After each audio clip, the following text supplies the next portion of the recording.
ഷഷ്ഠസ്കന്ധത്തില്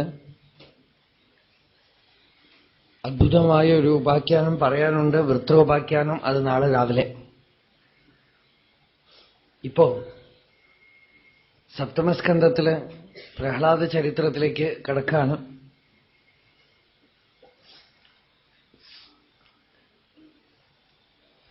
ഭാഗവതത്തിൽ അനേകം വക്താക്കളും ശ്രോതാക്കളുമാണ്. സപ്തമസ്കന്ധത്തിൽ യുധിഷ്ഠിരനും നാരദനും ആണ് സംവാദം. ധർമ്മപുത്രർ നാരദ മഹർഷിയോട് ഒരു സംശയം ചോദിക്കുകയാണ്.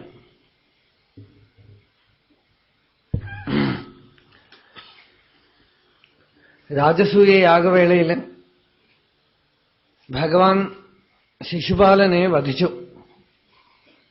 ശിശുപാലൻ ജീവിതം മുഴുവൻ കൃഷ്ണനിന്ദ ചെയ്തുകൊണ്ടേയിരുന്നു.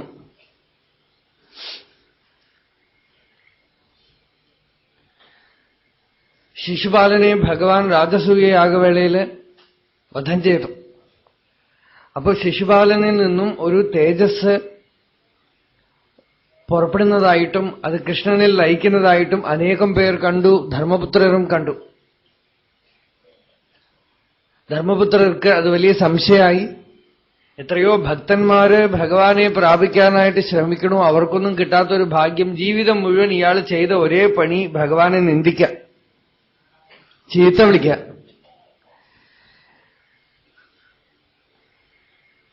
ഭഗവാനോ ഇയാളെ മാക്സിമം ചീത്ത വിളിക്കാനായിട്ട് സമ്മതിച്ചു. അയാള് കുറച്ചൊക്കെ പോട്ടെ, കുറെ കൃഷ്ണനെ ചീത്ത വിളിച്ചു കഴിഞ്ഞു.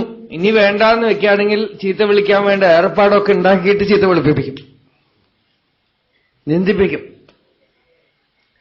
അങ്ങനെ ശിശുപാലനെ ഭഗവാൻ ജീവിതം മുഴുവൻ കൃഷ്ണനിന്ദ ചെയ്യാനായിട്ട് ഭഗവാൻ തന്നെ ഏർപ്പാടാക്കി കൊടുത്തിട്ടുണ്ട്. ആ ശിശുപാലൻ മരിക്കുമ്പോ ഭഗവത് പ്രാപ്തി ഉണ്ടായത് കണ്ടാണ് ധർമ്മപുത്രർ ചോദിക്കുന്നത്, ഇത്രയും നിന്ദിച്ച ആൾക്ക് കുഷ്ഠം വരേണ്ടതല്ലേ എന്ന്. ഇയാൾക്ക് എങ്ങനെയാ ഭഗവത് പ്രാപ്തി ഉണ്ടായത് എന്ന് ചോദിച്ചു. അപ്പോ നാരദ മഹർഷി തന്റെ ഭക്തി സിദ്ധാന്തം പറയാണ്. നിന്ദിക്കുക, സ്തുതിക്കുക എന്നുള്ളതൊക്കെ തന്നെ, ഒരാളെ ആദരിക്കുക, ഇതെല്ലാം ആരെയാ സ്തുതിക്കുന്നത്, ആരെയാ നിന്ദിക്കുന്നത്, ആരെയാ ആദരിക്കുന്നത്, എല്ലാം ശരീരത്തിനെയാണ്. നിന്ദനസ്തവ സത്കാര ന്യക്കാരാർത്ഥം കളേവരം പ്രധാനപരയോ രാജന് അവിവേകേന കൽപ്പിതം. ആത്മാവിനെ ആർക്കും നിന്ദിക്കാനും പറ്റില്ല, ആത്മാവിനെ ആർക്കും സ്തുതിക്കാനും പറ്റില്ല, ആത്മാവിനെ ആദരിക്കാനും പറ്റില്ല. നിന്ദിക്കുന്നതും സ്തുതിക്കുന്നതും സത്കരിക്കുന്നതും എല്ലാം ശരീരത്തിനെയാണ്. ശരീരം ഞാനാണെന്ന് ധരിച്ചിരിക്കുന്ന ആളുകളാണ് സ്തുതിച്ചു കഴിഞ്ഞാൽ സന്തോഷിക്കും, നിന്ദിച്ചാൽ കോപിക്കും, ആദരിച്ചാൽ സന്തോഷിക്കും, അപമാനിച്ചാൽ കോപിക്കും. നിന്ദന സ്തവ സത്കാര്. ഭഗവാന് നിന്ദയും സ്തുതിയും ഒന്നുമില്ല, എല്ലാവർക്കും ഭഗവാൻ സമം, അനുകൂലം സമം. ഭാഗവതം തന്നെ പറയണു. ഈശ്വരൻ ഇല്ല എന്ന് നിഷേധിക്കുന്ന നാസ്തികനും ഈശ്വരൻ ഉണ്ട് എന്ന് വാദിക്കുന്ന ആസ്തികനും ഭഗവാൻ സമം. രണ്ടുപേർക്കും ഓരോ മൈക്ക് വെച്ച് കൊടുത്ത് കുറെ ആളുകളെ മുമ്പിൽ ഇരുത്തി കൊടുക്കും. എന്താ ഭഗവാൻ പറയണ, രണ്ടുപേരും എന്നെക്കുറിച്ച് പറയണു. ഒരാൾ ഉണ്ടെന്ന് പറയണു, ഒരാൾ ഇല്ല, രണ്ടും ഒന്ന് തന്നെ. ആരെയാ ഇല്ല എന്ന് പറയണത്, ആരെയാ ഉണ്ടെന്ന് പറയണത്? ആരെങ്കിലും മുയലിന് കൊമ്പില്ല എന്ന് പറഞ്ഞ് 1 മണിക്കൂർ പ്രസംഗിക്കുമോ? ഉണ്ടെന്ന് ഒരു സംശയമുള്ളപ്പോഴാണല്ലോ ഈ പ്രസംഗം തന്നെ വരുന്നത്, അല്ലെങ്കിൽ ഒന്നും വേണ്ടല്ലോ, ആരും പ്രസംഗിക്കില്ല. അപ്പൊ ഈശ്വരൻ ഇല്ല എന്ന്, അതാണ് പലപ്പോഴും യുക്തിവാദികളായിട്ടുള്ളവരൊക്കെ പെട്ടെന്ന് ഭക്തന്മാരായിട്ട് തീരും. കാരണം എന്താ, അനുസ്യൂതം ധ്യാനമാണ് ഉള്ളിലെ. ഇല്ല ഇല്ല ഇല്ല ഇല്ല. എങ്ങനെയെങ്കിലും മനസ്സ് ഭഗവാനിൽ നിൽക്കണം. മനസ്സ് ഏതെങ്കിലും ഒരു വസ്തുവിനെ എപ്പോ ചിന്തിക്കും?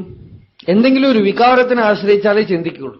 ഒന്നിൽ കാമം, അല്ലെങ്കിൽ ദ്വേഷം, അസൂയ, സ്നേഹം,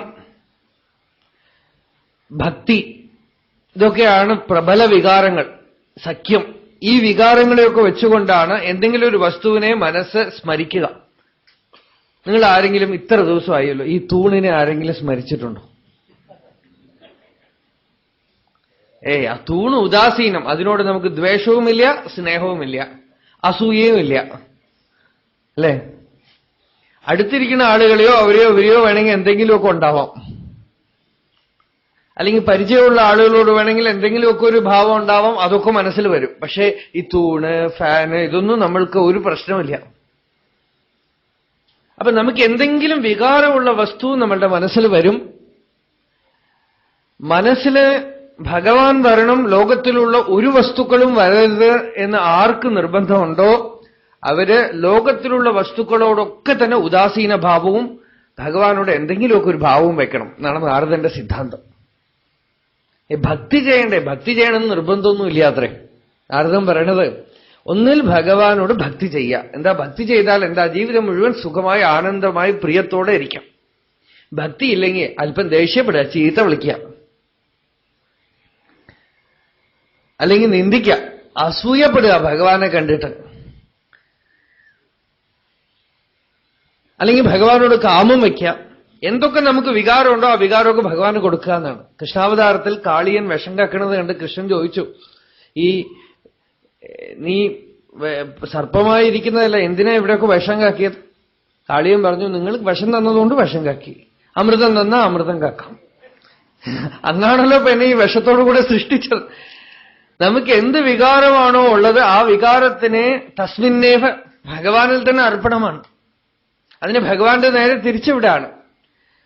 അതിന് ഏത് വികാരമാണെങ്കിലും ആ വികാരം ഭഗവാന് അഭിമുഖമായിട്ട് തീർന്നാൽ സമാധിയാവും. വികാരം ഭഗവാന് നേരെ തിരിഞ്ഞാൽ സമാധിയാവും. അതിന് എന്താ ഉദാഹരണം? ഗോപ്യ കാമാത് ഭയാത് കംസഃ ദ്വേഷാത് ചൈദ്യാദയോ നൃപാഃ സംബന്ധാത് വൃഷ്ണയ സ്നേഹാത് യൂയം ഭക്ത്യാ വയം വിഭോ. നാരദ മഹർഷി ഇതിന് ഉദാഹരണം പറയാണ്. ഗോപസ്ത്രീകൾ കൃഷ്ണനോട് വെച്ചത് കാമമാണ്. ജാരാത്മനാനതു പരമാത്മതയാ സ്മരന്ത്യഃ. ഒരു ജാരബുദ്ധിയോടുകൂടിയാണ് ആദ്യം ആരംഭിച്ചത്.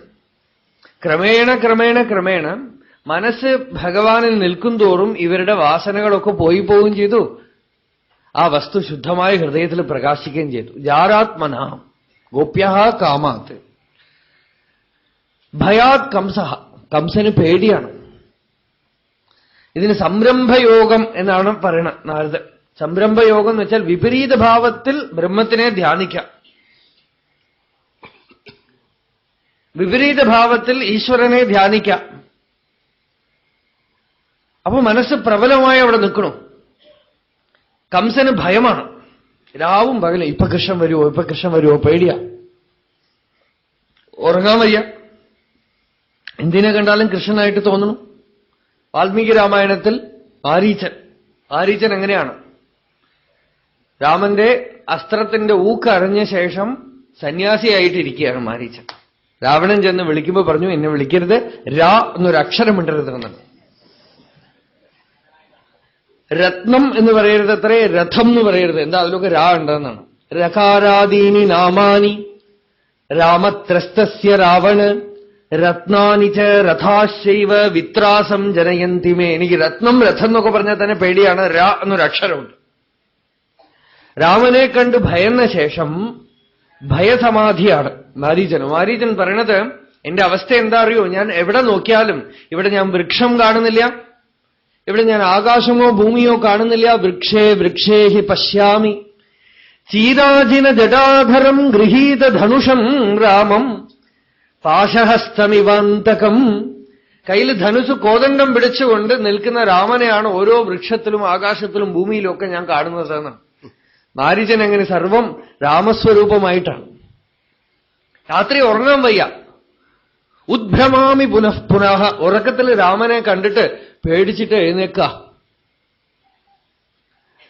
ഭയം കൊണ്ട് സമാധി. വെറുപ്പ് ഏറ്റവും പ്രബലമായ വികാരമാണ്. ആരെങ്കിലും നമ്മൾ വെറുത്താൽ സ്നേഹിക്കുന്നവരെയൊക്കെ മറന്നുപോകും, വെറുക്കുന്നവരെ മറക്കുകയില്ല. അതുകൊണ്ട് നാരദൻ ഒരു പടി അധികം വെച്ചുകൊണ്ട് പറഞ്ഞു, ഈ ഹിരണ്യകശിപുവും ഹിരണ്യാക്ഷനുമാണ്. ആദ്യത്തെ ജന്മം ഹിരണ്യകശിപു ഹിരണ്യാക്ഷൻ, പിന്നീട് രാവണൻ, കുംഭകർണൻ, ശിശുപാലൻ, ദന്തവക്തൻ. 3 ജന്മം കൊണ്ട് ഇവർ പോയി. നമ്മൾ എത്ര ജന്മമായി തുടങ്ങിയിട്ട് പരിപാടി അല്ലേ? ഈ ഡ്രാമ തുടങ്ങിയിട്ട് എത്ര ജന്മമായി? 3 ജന്മം. എന്താന്ന് വെച്ചാൽ അവരുടെ മോസ്റ്റ് ഫാസ്റ്റ് മെത്തേഡാണ്. എന്താണെന്ന് വെച്ചാൽ വെറുക്കുക. നാരദൻ പറയണത്, യഥാ വൈരാനുബന്ധേന മർത്യ തന്മയതാമിയാത്ത് ന തഥാ ഭക്തിയോഗേന ഇതിമേ നിശ്ചിതാമതി. വെറുപ്പ് കൊണ്ട് എത്ര കണ്ട് മനുഷ്യന് തന്മയത്വം വരുമോ അത്രയും ഭക്തി കൊണ്ട് സാധ്യമല്ല എന്നാണ്. വെറുക്കുമ്പോ അത്ര പ്രബലമായ ധ്യാനം. ഇവർക്ക് രാവും പകലും കൃഷ്ണധ്യാനമാണ്. അതുകൊണ്ടാണ് ഭഗവാൻ ശിശുപാലനെ തന്റെ അടുത്ത് വെറുപ്പുണ്ടെന്ന് കണ്ടപ്പോ അതിനെ അധികമാക്കിക്കൊണ്ടേയിരുന്നു. എന്താന്ന് വെച്ചാൽ അതാണ് നല്ല വഴി. ഇപ്പൊ അയാൾക്ക് എളുപ്പം. അയാളെ കൊണ്ടുപോയി ഇനിയിപ്പോ എന്നെ സ്നേഹിക്കൂ എന്ന് പറഞ്ഞാൽ നടക്കില്ല. സ്നേഹമൊക്കെ നാച്ചുറലായിട്ട് വരേണ്ടതാണ്. അത് വന്നിട്ടില്ലെങ്കിൽ ഇപ്പൊ അയാൾക്ക് എന്താ ഉള്ളത്? വെറുപ്പ്. നല്ലത് ഭഗവാനോട് എന്ത് വികാരം ഭഗവാനോട് വെച്ചാലും നല്ലതാണ്. ലോകത്തിനോട് എന്ത് വികാരം വെച്ചാലും ദുഷിച്ചതാണ്. ഇതാണ് നാരദ മഹർഷിയുടെ സിദ്ധാന്തം. എന്താന്ന് വെച്ചാൽ വികാരത്തോടുകൂടെ എന്തിനെ സ്മരിച്ചാലും അത് ഉള്ളിൽ കിടക്കും. അത് എന്ത് വികാരം എന്നുള്ളതല്ല മുഖ്യം, സ്മരിക്കുന്ന വസ്തു എന്താണ് എന്നുള്ളതാണ് മുഖ്യം. ഭഗവാനോട് എന്ത് വികാരം വെച്ചാലും അത് നല്ലതാണ്. ലോകത്തിനോട് എന്ത് വികാരം വെച്ചാലും അത് അപകടമാണ്. ലോകത്തിനോട് വയ്ക്കാവുന്നത് ഉദാസീനവും ഈശ്വരനോട് എന്തും വയ്ക്കാവുന്നതാണ്. നമ്മൾ എന്ത് ചെയ്യുന്നു? ഈശ്വരനോട് ഉദാസീനവും ലോകത്തിനോട് എന്തു വികാരവും. ഉദാസീനഭാവം. ഞങ്ങൾക്കൊക്കെ വിശ്വാസവും ഭക്തിയും ഒക്കെ ഉണ്ട്, പിന്നെ അതൊന്നും ഒരുപാടൊന്നും ആവാൻ പാടില്ല, അതൊക്കെ മതി, ഒരു ലിമിറ്റിൽ നിൽക്കണം. ഇതാണ് ഉദാസീനഭാവം. അതിനൊക്കെ ഒരു വയസ്സുണ്ട്, ഒരു പ്രായമുണ്ട്. ഈ വയസ്സെപ്പോ അതൊന്നും വരികയില്ല, എത്ര വയസ്സായാലും വരില്ല. അതാണ് ഉദാസീനഭാവം ഭഗവാനോട്. ഉദാസീനഭാവം കൊണ്ട് ഈശ്വരനെ കിട്ടില്ല. ഈശ്വരനോട് എന്ത് ഭാവവും പറയാം, എന്തു വിധത്തിലും ശണ്ട കൂടാൻ നമുക്ക്. ഭഗവാനെ ദ്വേഷിച്ചവരും എന്താ ഭഗവാന് ദ്വേഷം വല്ലതും ഉണ്ടോ? ഒന്നേ നോക്കുള്ളൂ ഭഗവാൻ. അവൻ എന്നെ ചിന്തിക്കുന്നുണ്ടോ? നല്ലത്, അങ്ങനെ ചിന്തിക്കട്ടെ. സംബന്ധാത് വൃഷ്ണയ, വൃഷ്ണിവംശജരൊക്കെ കൃഷ്ണനോട് സംബന്ധം വെച്ചുകൊണ്ട് രക്ഷപ്പെട്ടു. സ്നേഹാത് യൂയം, പഞ്ചപാണ്ഡവർ സ്നേഹം വെച്ചു. ഭക്ത്യാ വയം, നാരദ മഹർഷി പറഞ്ഞു, ഞങ്ങളെ പോലെയുള്ള സാധുക്കൾ ഭക്തി ചെയ്യുന്നു. അതുകൊണ്ട് ഏത് വികാരത്തിലും ഭഗവത് ഭക്തി ചെയ്യാം, ഭജനം ചെയ്യാം എന്നുള്ളത് നാരദ മഹർഷിയുടെ നിശ്ചയമായ അഭിപ്രായം എന്നാണ്. ഇപ്പോ ശിശുപാലന്റെ പൂർവ്വജന്മത്തിനെ കുറിച്ച് പറയാണ്. ഹിരണ്യാക്ഷനെ ഭഗവാൻ വരാഹ അവതാരത്തിൽ വധിച്ചു. ഹിരണ്യാക്ഷൻ, ഹിരണ്യകശിപു രണ്ടുപേരും ഭഗവത് പാർഷദന്മാരായിരുന്നു. സനകസനന്ദനാദികളെ അകത്തേക്ക് കടത്തിവിട്ടില്ല, അവര് ശപിച്ചു. അങ്ങനെയാണ് ചോട്ടിലേക്ക് വന്നത്. ഈ അമ്പലത്തിലൊക്കെ പാർഷദന്മാരായിട്ട് നിൽക്കുന്നവർ വളരെ ജാഗ്രതയായിട്ടിരിക്കും. അവരാണ് ഏറ്റവും അപകടം. ജയവിജയന്മാര് അവിടുന്ന് ചുവട്ടിലേക്ക് വന്നു. ഹിരണ്യാക്ഷനും ഹിരണ്യകശിപുവായിട്ട് വന്നു. ഹിരണ്യം എന്ന് വെച്ചാൽ സ്വർണം. സ്വർണത്തിലേ കണ്ണുവെച്ചുകൊണ്ടിരിക്കുന്ന ആളാണ് ഹിരണ്യാക്ഷൻ. ഹിരണ്യാക്ഷം, അക്ഷന് കണ്ണ്. കണ്ണ് എപ്പോഴും സ്വർണത്തിലാണ്. എവിടെ സ്വർണം കിട്ടും, എത്ര സ്വർണം ഉണ്ടാക്കാം. കശിപു എന്ന് വെച്ചാൽ കട്ടിൽ. സ്വർണം കൊണ്ട് കട്ടിലുണ്ടാക്കി സുഖിക്കുന്ന ആള് എന്നർത്ഥം. എല്ലാം സുഖഭോഗികൾ. ആ ഹിരണ്യാക്ഷനും ഹിരണ്യകശിപുവും ഹിരണ്യാക്ഷനെ ഭഗവാൻ യജ്ഞവരാഹമൂർത്തിയായി വന്ന് വധിച്ചു. ഹിരണ്യാക്ഷേ പൗത്രിപ്രവരവപുഷാ ദേവ ഭവതാ ഹതേ ശോകക്രോധഗ്ലപിതധൃതിരേതസ്യ സഹജഃ ഹിരണ്യപ്രാരംഭഃ കശിപുഃ അമരാരാതി സദസി പ്രതിജ്ഞാമാതേനേ തവ കില വധാർത്ഥം മധുരിപോ. ഞാൻ വിഷ്ണുവിനെ വധിക്കും എന്ന് ഹിരണ്യകശിപു പ്രതിജ്ഞ ചെയ്തു അസുരസദസ്സിൽ വെച്ച്. കഠോരമായി മന്ഥരാജലത്തിൽ ചെന്ന് തപസ് ചെയ്തു. തപസ് ചെയ്തു വരം വാങ്ങിച്ചു. എന്താ വരം? എല്ലാവർക്കും അറിയാം. മരണത്തിന് എങ്ങനെയെങ്കിലും കടക്കണം എന്ന് ഭാവം. മരണം എങ്ങനെയാ? സാധാരണ ആരും ഒരാൾ മരിച്ചു എന്ന് സാധാരണമായി പറയുകയില്ല. മരിച്ചു എന്ന് പറഞ്ഞാൽ എങ്ങനെ മരിച്ചു എന്ന് ചോദിക്കും. നമ്മൾക്ക് ഇത്ര കാലം കഴിഞ്ഞിട്ട് ഇപ്പോഴും ഒരു വിശ്വാസം മരിക്കാൻ ഒരു കാരണം വേണമെന്നാണ്. കാരണമില്ലെങ്കിൽ മരിക്കില്ല എന്നാണ്. എത്ര വിഡ്ഢിത്തം നോക്കൂ. കാരണമില്ലെങ്കിൽ മരിക്കില്ല എന്നാണ് ആളുകൾ. മരിച്ചു എന്ന് വെച്ചാൽ അത് യമൻ വാങ്ങിയ ഒരു വരവാണത്രേ. ആരും യമൻ കൊണ്ടുപോയി എന്ന് പറയില്ല എന്നാണ്. ഹാർട്ട് അറ്റാക്ക് വന്ന് മരിച്ചു, ക്യാൻസർ വന്ന് മരിച്ചു, എന്തെങ്കിലും സുഖക്കേടിന്റെ പേര് പറയും. അപ്പൊ ഇതൊക്കെ ഇല്ലാതാക്കിയാൽ മരണം ഇല്ലാതാക്കാം എന്നാണ്. ഈയിടെ ഒരാൾ പറഞ്ഞു, ഒരു സയന്റിസ്റ്റ് പറഞ്ഞു, ഇപ്പോ ഇന്നത്തെ മെഡിക്കൽ സയൻസ് പറയുന്നു, death is only A disease. മരണം ഒരു വ്യാധിയാണ്, അതിന് ഇത്ര കാലമായിട്ട് ഞങ്ങള് ഒരു ചികിത്സയൊന്നും കണ്ടെത്തിയിട്ടില്ല, ഇനി കണ്ടെത്തും എന്നാണ്. കണ്ടെത്തിയാൽ എന്താവോ ആലോചിച്ച് നോക്കൂ. മുത്തശ്ശന്റെ മുത്തശ്ശന്റെ മുത്തശ്ശന്റെ മുത്തശ്ശന്റെ മുത്തശ്ശൻ ഇവിടെ ഇരുന്നാൽ ഗതികേട്. ഇപ്പൊ തന്നെ അവർക്കും വയ്യ നമുക്കും വയ്യ എന്നുള്ള മട്ടിലാണ് ആളുകൾ ഇരിക്കണം. ഏറ്റവും വലിയ കരുണയാണ് മരണമേ. ഈ മരണത്തിന് എങ്ങനെയെങ്കിലും കടക്കാൻ എന്താ വഴി? എന്നെ പകൽ കൊല്ലാൻ പാടില്ല, രാത്രി കൊല്ലാൻ പാടില്ല, മനുഷ്യൻ കൊല്ലാൻ പാടില്ല, മൃഗം കൊല്ലാൻ പാടില്ല, ദേവന്മാര് കൊല്ലാൻ പാടില്ല, ബ്രഹ്മാവിന്റെ സൃഷ്ടിയിലുള്ളത് ഒന്നുകൊണ്ടും കൊല്ലാൻ പാടില്ല എന്ന് പല വിധത്തിലും ബ്രഹ്മാവ് പറഞ്ഞു. ശരിയെന്ന് പറഞ്ഞു. എന്ത് ധൈര്യത്തിലാ ബ്രഹ്മാവ് പറഞ്ഞെന്ന് വെച്ചാൽ ഇതൊന്നും വേണ്ടേ മരണത്തിന്, വേറെ എന്തെങ്കിലും കാരണം മതി. ഒരാൾ പറഞ്ഞു മരണം വരാതിരിക്കാൻ ഒരു മുറിയിൽ കയറി വാതിലടച്ചു. അപ്പൊ അവിടെ മരണം ഉള്ളിലിരിക്കുന്നുണ്ട്, ഞാനിവിടെ ഉണ്ട്. സഹൈവ മൃത്യുഹു വ്രജതി സഹ മൃത്യുർ നിഷീധത്തെ ഗത്വാ സുദീർഘമധ്വാനം സഹ മൃത്യുഹു നിവർത്തത്തെ. നമ്മളുടെ കൂടെ വരണു, നമ്മളുടെ കൂടെ ഇരിക്കണു, നമ്മളുടെ കൂടെ നടക്കണു. എന്താ ഇത് തന്നെ മൃത്യു. ഈ ശരീരം തന്നെ മൃത്യുവേ, ഇതിന്റെ പേര് തന്നെ മൃത്യു. ഇതിനെ എങ്ങനെ ഇല്ലാതാക്കാൻ പറ്റും? നമ്മൾ ഇതിന് ശാശ്വതമായി വെക്കണമെന്ന് വിചാരിക്കാം. ഒരിക്കൽ കുംഭകോണത്തിൽ ഒരു യോഗി മരിക്കാതിരിക്കാൻ ഒരു മരുന്ന് കണ്ടുപിടിച്ചു. നടന്ന സംഭവം. കുറെ ആളുകളെ അറിയിച്ചു. ഒരുപാട് ആളുകൾ ആ മരുന്നിന് ബുക്ക് ചെയ്തു. വീട്ടിലുള്ള വയസ്സായവരൊന്നും അറിയിച്ചതേ ഇല്ല അത്ര ഇങ്ങനെ ഒരു മരുന്ന് കണ്ടുപിടിച്ചിട്ടുണ്ട്. ആ മരുന്ന് ആദ്യമായിട്ട് ആനി ബെസന്റിന് കൊടുക്കാൻ തീരുമാനിച്ചു എന്നാണ്. അങ്ങനെയൊക്കെ നടന്നതാ. ആനി ബെസന്റിന് ആ മരുന്ന് കൊടുക്കാൻ തീരുമാനിച്ച് അവരെ അറിയിച്ചിരുന്നു. ഈ ഒരു പ്രത്യേക ദിവസം ഒരു അമ്പലത്തിൽ വെച്ച് ഇതിന്റെ പ്രദർശനം, വൈകുന്നേരം സന്ധ്യാസമയത്ത് ആളുകളൊക്കെ കൂടി ഈ യോഗിയെ സ്വീകരിക്കാനായി എല്ലാ ഏർപ്പാടുകളും നടന്നു. ഈ സിദ്ധം മരുത്വം എന്ന് പറയുമല്ലോ, അതിന്റെ എന്തോ ആണ്. വൈകുന്നേരമായി, ഇയാളെ കാണാനില്ല. കുറച്ചു കഴിഞ്ഞ് അന്വേഷിച്ചപ്പോ അന്ന് ഉച്ചയ്ക്ക് ഹാർട്ട് അറ്റാക്കിൽ പോയി. മരുന്ന് കണ്ടുപിടിച്ച ആള് മൃത്യുഹാസ എന്ന് ഭാഗവതത്തിലുണ്ട്. മൃത്യുവിന്റെ ഒരു ഹാസം, പരിഹാസം. മൃത്യു നമ്മളെയൊക്കെ പരിഹസിക്കുകയാണെന്നാണ്. നമ്മളതിനെയൊക്കെ ജയിക്കാൻ നോക്കുമ്പോ അത് നമ്മൾ ഏത് വാതിലടച്ചാലും ഏതെങ്കിലും വഴിക്ക് അത് വന്നോളൂ ഉള്ളിൽ. എന്താന്ന് വെച്ചാൽ നമ്മളുടെ കൂടെ തന്നെ ഉണ്ട്. അത് നമ്മൾ തന്നെ മൃത്യുവാണ്. അമൃതം ജൈവ മൃത്യുശ്ച സതസച്ചാഹം അർജുന. മൃത്യുവും അമൃതവും രണ്ട് ഡയമെൻഷൻ പോലെയാണ്. ഒന്നുണ്ടെങ്കിൽ മറ്റൊന്ന് അവിടെ ഉണ്ട്. അപ്പൊ മരണത്തിനെ എങ്ങനെയെങ്കിലുമൊക്കെ കടക്കണം എന്ന് പറഞ്ഞ് ഹിരണ്യകശിപു വരം ചോദിച്ചു, വരം വാങ്ങിച്ചു, അസാമാന്യ ശക്തി സമ്പാദിച്ചു. ഇന്ന് നമുക്ക് ഹിരണ്യകശിപു കാണാം പ്രത്യക്ഷമായിട്ട്. നമ്മളുടെ ആധുനിക ശാസ്ത്രം ഹിരണ്യകശിപുവാണ്.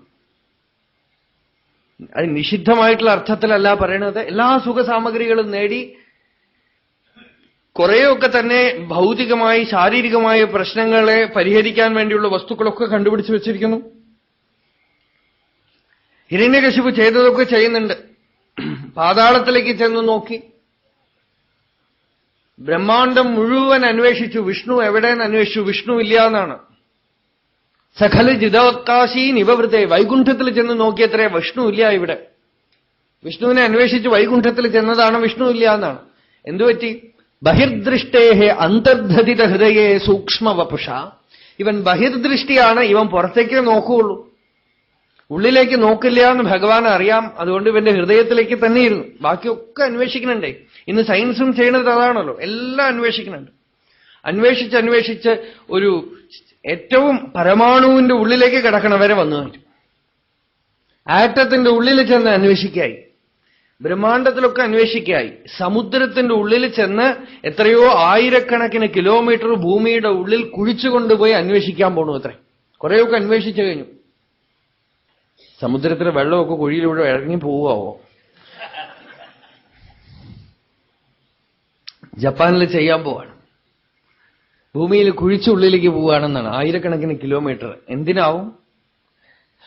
ഇങ്ങനെയൊക്കെ അന്വേഷണങ്ങൾ നടക്കുന്നു, എന്തൊക്കെയോ കണ്ടുപിടിക്കുന്നു. സ്പേസിലൊക്കെ ധാരാളം റിസർച്ച് നടക്കുന്നു. എത്രയോ പുതിയ പുതിയ ഗ്രഹങ്ങളും പുതിയ പുതിയ കണ്ടുപിടുത്തങ്ങളും, ബ്ലാക്ക് ഹോൾസ് എന്നാണ് പറയുന്നത്, നക്ഷത്രങ്ങളെയൊക്കെ വിഴുങ്ങുന്ന തമോഗർത്തങ്ങൾ, ഇതുമൊക്കെ കണ്ടുപിടിച്ചു വെച്ചിരിക്കുന്നു. എല്ലാം കണ്ടുപിടിച്ച മനുഷ്യൻ എന്തൊക്കെ കണ്ടുപിടിച്ചു. ഇപ്പൊ വേർത്താൽ AC ആയി, ഫാനായി. ഇതൊന്നും ഒരു 60-70 വർഷം മുമ്പോ 100 വർഷം മുമ്പോ ആലോചിക്കാൻ വയ്യാത്ത സാധനങ്ങൾ. ഇതൊക്കെ മുമ്പിൽ വന്നിരിക്കുന്നു. ഇവിടെ ഇരുന്ന് എവിടെയുള്ള ആളോട് വേണമെങ്കിൽ സംസാരിക്കാം, നോക്കിക്കൊണ്ട് സംസാരിക്കാം. എല്ലാം വന്നു. പക്ഷെ ഒരു കാര്യത്തിലാണ് നോക്കണം, നമ്മളെ തന്നെ പറ്റിച്ചിരിക്കുകയാണ്. എന്താ? സമാധാനമായിട്ടിരിക്കാൻ ഒരു മെഷീൻ കണ്ടുപിടിച്ചൂടെ? പേസ് മേക്കർ കണ്ടുപിടിച്ചു, അതിന് പകരം പീസ് മേക്കർ കണ്ടുപിടിച്ചൂടെ? ഒന്നിൽ ഇരുന്ന് ഒരു സ്വിച്ച് ഓൺ ചെയ്താൽ മനസ്സിലുള്ള ദുഃഖമൊക്കെ പോയി സമാധാനം, ശാന്തി. ഏറ്റവും ആവശ്യം അതാണല്ലോ, പീസ് മേക്കർ മെഷീൻ. അതിൽ ഇരുന്നാൽ സ്വിച്ച് ഓൺ ചെയ്താൽ ശാന്തി, മനസ്സിന് സമാധാനം, ആനന്ദം. അങ്ങനെ ഒന്ന് കണ്ടുപിടിച്ചൂടെ? അത് മാത്രം നടക്കില്ല. നമുക്ക് വാസ്തവത്തിൽ വേണ്ടത് എന്താണോ അത് മുഴുവൻ വിട്ട് ഇന്ദ്രജാല പ്രകടനമാണ് നടക്കുന്നത്. ഇന്ദ്രജാല പ്രകടനം. എന്തൊക്കെയോ ഇന്ദ്രജാലം കാണിക്കും. പക്ഷേ ആ ഇന്ദ്രജാലം നോക്കിയിരിക്കുന്ന സമയത്ത് നമുക്ക് വേണ്ടത് നഷ്ടപ്പെട്ടു പോകും. ഇതൊക്കെ വിലാസമാണ്. വിലാസത്തില് ഋഷികൾക്കും ഇതൊക്കെ അറിയാമായിരുന്നു. ഇതിനെക്കുറിച്ചൊക്കെ ശാസ്ത്രം എഴുതി വെച്ചിട്ടുണ്ട്. പുരാണങ്ങൾ നോക്കുമ്പോൾ നമുക്ക് ഏകദേശമൊക്കെ ഊഹിക്കാം ഈ സാധനങ്ങളൊക്കെ ഉണ്ടായിരുന്നു. ഭാഗവതത്തിൽ തന്നെ ഇനി പ്രമാണമായ കഥകളൊക്കെ ഉണ്ട്. ആണിനെ പെണ്ണാക്കുക, പെണ്ണിനെ ആണാക്കുക, കുട്ടി ജനിക്കാത്ത സ്ഥലത്ത് പുത്രോത്പത്തിക്ക് വേണ്ടത് ഏർപ്പാടൊക്കെ ഉണ്ടാക്കി കൊടുക്കുക. പുരുഷന്മാര് പ്രസവിക്കുക വരെ ഉണ്ട് ഇനി ഭാഗവതത്തിൽ ഉണ്ട്. നവമസ്കന്ധത്തിൽ വരും. അതായത് എന്തും ഇതൊക്കെ ഇനിയിപ്പോ നാളെ സയൻസ് കാണിക്കും. ഇതിനൊക്കെ ഇവിടെ പ്രമാണമുണ്ടേ. പക്ഷെ എന്തുകൊണ്ട് അത് ഋഷികൾ പ്രചരിപ്പിച്ചില്ല എന്ന് വെച്ചാൽ ഇത് മുഴുവൻ വിലാസമാണെന്നും ഇതിൽ പെട്ടുപോകും ജീവനെന്നും വാസ്തവത്തിൽ വേണ്ടത് എന്താണോ അത് നഷ്ടപ്പെട്ടു പോകും എന്നും അറിഞ്ഞുകൊണ്ട് തന്നെ പ്രചരിപ്പിക്കാതെ വെച്ചു. അറിഞ്ഞുകൊണ്ട് തന്നെ ഇതൊക്കെ അപകടമാണെന്ന് അറിഞ്ഞുകൊണ്ട് തന്നെ പ്രചരിപ്പിക്കാതെ വെച്ചു. ഈ എല്ലാം കിട്ടിയിട്ട് വിഷ്ണുവിനെ നഷ്ടപ്പെടുത്തിയിട്ട് എന്ത് കാര്യം? എല്ലാം കിട്ടി, ഹിരണ്യകശിപു നേടിയെടുത്തു, വിഷ്ണു ഇല്ല. വിഷ്ണുവിനെ ആരാധിക്കരുത്. നമുക്ക് വേണ്ടത് ഭൗതികതയാണ്. നമ്മൾ ഇന്നും അങ്ങനെയാണ്. ഏകാന്തത്തിൽ ഇരുന്ന് ധ്യാനിക്കുകയോ ഭജനം ചെയ്യുകയോ അതൊന്നും ആധ്യാത്മികമല്ല. ആധ്യാത്മികം എന്ന് വെച്ചാൽ ഇന്ന് നമുക്ക് പുറമേക്ക് ചില പ്രവൃത്തികളൊക്കെ ചെയ്താലേ ആധ്യാത്മികമാവുള്ളൂ. നമുക്ക് വിശ്വാസം നഷ്ടപ്പെട്ടിരിക്കുന്നു. ആന്തരിക ജീവിതത്തിലുള്ള വിശ്വാസം നഷ്ടപ്പെട്ടിരിക്കുന്നു. ഉയർന്ന ആദർശങ്ങളിലുള്ള വിശ്വാസം നഷ്ടപ്പെട്ടിരിക്കുന്നു. അങ്ങനെയൊക്കെ ചെയ്യുന്നവർ സ്വാർത്ഥന്മാരാണെന്നാണ് ഇപ്പൊ ഇന്നത്തെ കാലത്ത് പറയണത്. ഏകാന്തത്തിൽ ധ്യാനവും ജപവും ഭക്തിയും ചെയ്യുന്നവർ സ്വാർത്ഥന്മാരാണെന്നും, ആരാ നിസ്വാർത്ഥന്മാരെന്ന് വെച്ചാൽ കുറെ ആസ്പത്രികൾ സ്കൂളൊക്കെ വന്നാലേ നിസ്വാർത്ഥതയാവുള്ളൂ എന്നാണ്. അതൊന്നും വേണ്ടാന്നല്ല, അതൊക്കെ വേണം. പക്ഷേ അതല്ല കാര്യം. അതൊന്നും ഇപ്പൊ ആസ്പത്രികളും സ്കൂളുകളും കൊണ്ട് പ്രശ്നം പരിഹരിക്കപ്പെട്ടുവോ? അത്യധികം കൂടിക്കൊണ്ടിരിക്കുകയാണ് പ്രശ്നം. അതൊക്കെ നമുക്ക് വേണം. ഭൗതിക ആവശ്യം എല്ലാം വേണം. പക്ഷേ അതല്ല കാര്യം. ഇപ്പൊ ഹിരണ്യകശിപുവിന്റെ ഒക്കെ പരാജയം അതാണ്. എല്ലാം നേടിയെടുത്തു, സർവത്ര വിഷ്ണുവിനെ അന്വേഷിച്ചു, വിഷ്ണു കണ്ടുകിട്ടിയില്ല. എന്താ? പുറത്താണ് അന്വേഷിച്ചത്. പുറത്ത് മുഴുവൻ അന്വേഷിച്ചു, എവിടെ വിഷ്ണു? വിഷ്ണു ഒന്നുമില്ല. എന്നെ പേടിച്ചു പോയി വിഷ്ണു. ഇതൊക്കെ ഈ കഥകൾ പറയുമ്പോൾ നമ്മൾ അതിന്റെ മർമ്മം വിട്ടുകളയരുത്. എല്ലാ കാലത്തും ഉണ്ട്. ഭാഗവതം ഹിസ്റ്ററി അല്ല, ചരിത്രമാണോ എന്ന് ആളുകൾ ചോദിക്കും. എന്താന്ന് വെച്ചാൽ ചരിത്രമാണെങ്കിലേ ഞങ്ങൾ സ്വീകരിക്കുള്ളൂ എന്ന് പറഞ്ഞാണ് ഈ ചോദ്യകർത്താവിന്റെ ചോദ്യം. ഭാഗവതം ചരിത്രമേ അല്ല. കാരണം എന്താന്ന് വെച്ചാൽ ചരിത്രം ശുദ്ധമേ കള്ളമാണ്. കഴിഞ്ഞുപോയ കാര്യം എനിക്കെന്തിന്? ഔറംഗസീബ് ജീവിച്ചാൽ എനിക്കെന്ത് വേണം? അയാൾ മരിച്ചാൽ എനിക്കെന്ത് വേണം? അവരൊക്കെ ഉണ്ടായിരുന്നു എന്ന് ഞാൻ പഠിച്ചിട്ട് എനിക്കെന്ത് വേണം? ഇപ്പൊ ഒന്നും പ്രയോജനമില്ലല്ലോ. പക്ഷെ ഭാഗവതം മിസ്റ്റിസിസം എന്ന് പറയുന്നത്, ഭക്തിഗ്രന്ഥം എന്ന് പറയുന്നത് ചരിത്രമല്ല, നമ്മൾ ഇപ്പൊ അനുഭവിക്കുന്നതാണ്. ഇവിടെ ഇപ്പൊ ചരിത്രം പ്രയോജനമില്ലല്ലോ. ആരോ ഒരാൾ ഉണ്ടായിരുന്നു എന്ന് ഞാൻ ഇപ്പൊ കേട്ടിട്ട് എനിക്കെന്ത് വേണം? ഹിരണ്യകശിപു എന്നൊരാൾ എത്രയോ 1000 വർഷങ്ങൾക്ക് മുമ്പ് ഉണ്ടായിരുന്നു എന്ന് ഞാൻ പറഞ്ഞിട്ട് എനിക്കെന്ത് വേണം? അയാളുടെ കഥ ഇപ്പൊ എനിക്കെന്ത് പ്രയോജനം? ഇവിടെ ഇപ്പൊ നടക്കണമെന്നാണ്. ഇപ്പൊ നടക്കണു. അപ്പോ ഭഗവാനെ ഭഗവത് ഭജനത്തിന് വിരോധിയായ ഒരു തത്വമാണ് ഹിരണ്യകശിപു. ഹിരണ്യകശിപു നാട്ടിൽ മുഴുവൻ പ്രചരിപ്പിച്ചു ഭക്തിക്കെതിരായിട്ടും അതിനുവേണ്ട വിരോധമായ സന്ദർഭങ്ങളൊക്കെ ഉണ്ടാക്കി വെച്ചപ്പോ ഭഗവാൻ എന്ത് ചെയ്തു? അയാളുടെ വീട്ടിൽ അവതരിച്ചു. നാട്ടില് ഭക്തിക്ക് വിരോധം ഉണ്ടാക്കിയ ഹിരണ്യകശിപുവിന്റെ വീട്ടിൽ ഭഗവാൻ അവതരിച്ചു. പ്രഹ്ലാദൻ എന്ന ഭക്തിമാനായ ഒരു കുട്ടി ഹിരണ്യകശിപു. പ്രകർഷേണ ഹ്ലാദ, ഹ്ലാദിനീ ശക്തി എന്ന് വെച്ചാൽ ജ്ഞാനാനുഭൂതി, ഭഗവത് അനുഭൂതി എന്നർത്ഥം. ആ അനുഭൂതി പ്രബലമായി നിൽക്കുന്നത് കൊണ്ട് പ്രഹ്ലാദൻ എന്ന് പേര്. ഈ പ്രഹ്ലാദൻ ഹിരണ്യകശിപുവിന് പുത്രനായിട്ട് ജനിച്ചു. പ്രഹ്ലാദോ ഭൂന്മഹാൻസ്തേഷാം ഗുണൈഃ മഹദുപാസകഃ ബ്രഹ്മണ്യശീലസമ്പന്നഃ സത്യസന്ധോ ജിതേന്ദ്രിയഃ. പ്രഹ്ലാദൻ ആരായിരുന്നു? മഹാൻ. ആരാ പറയണത് പ്രഹ്ലാദനെ കുറിച്ച്? പ്രഹ്ലാദന്റെ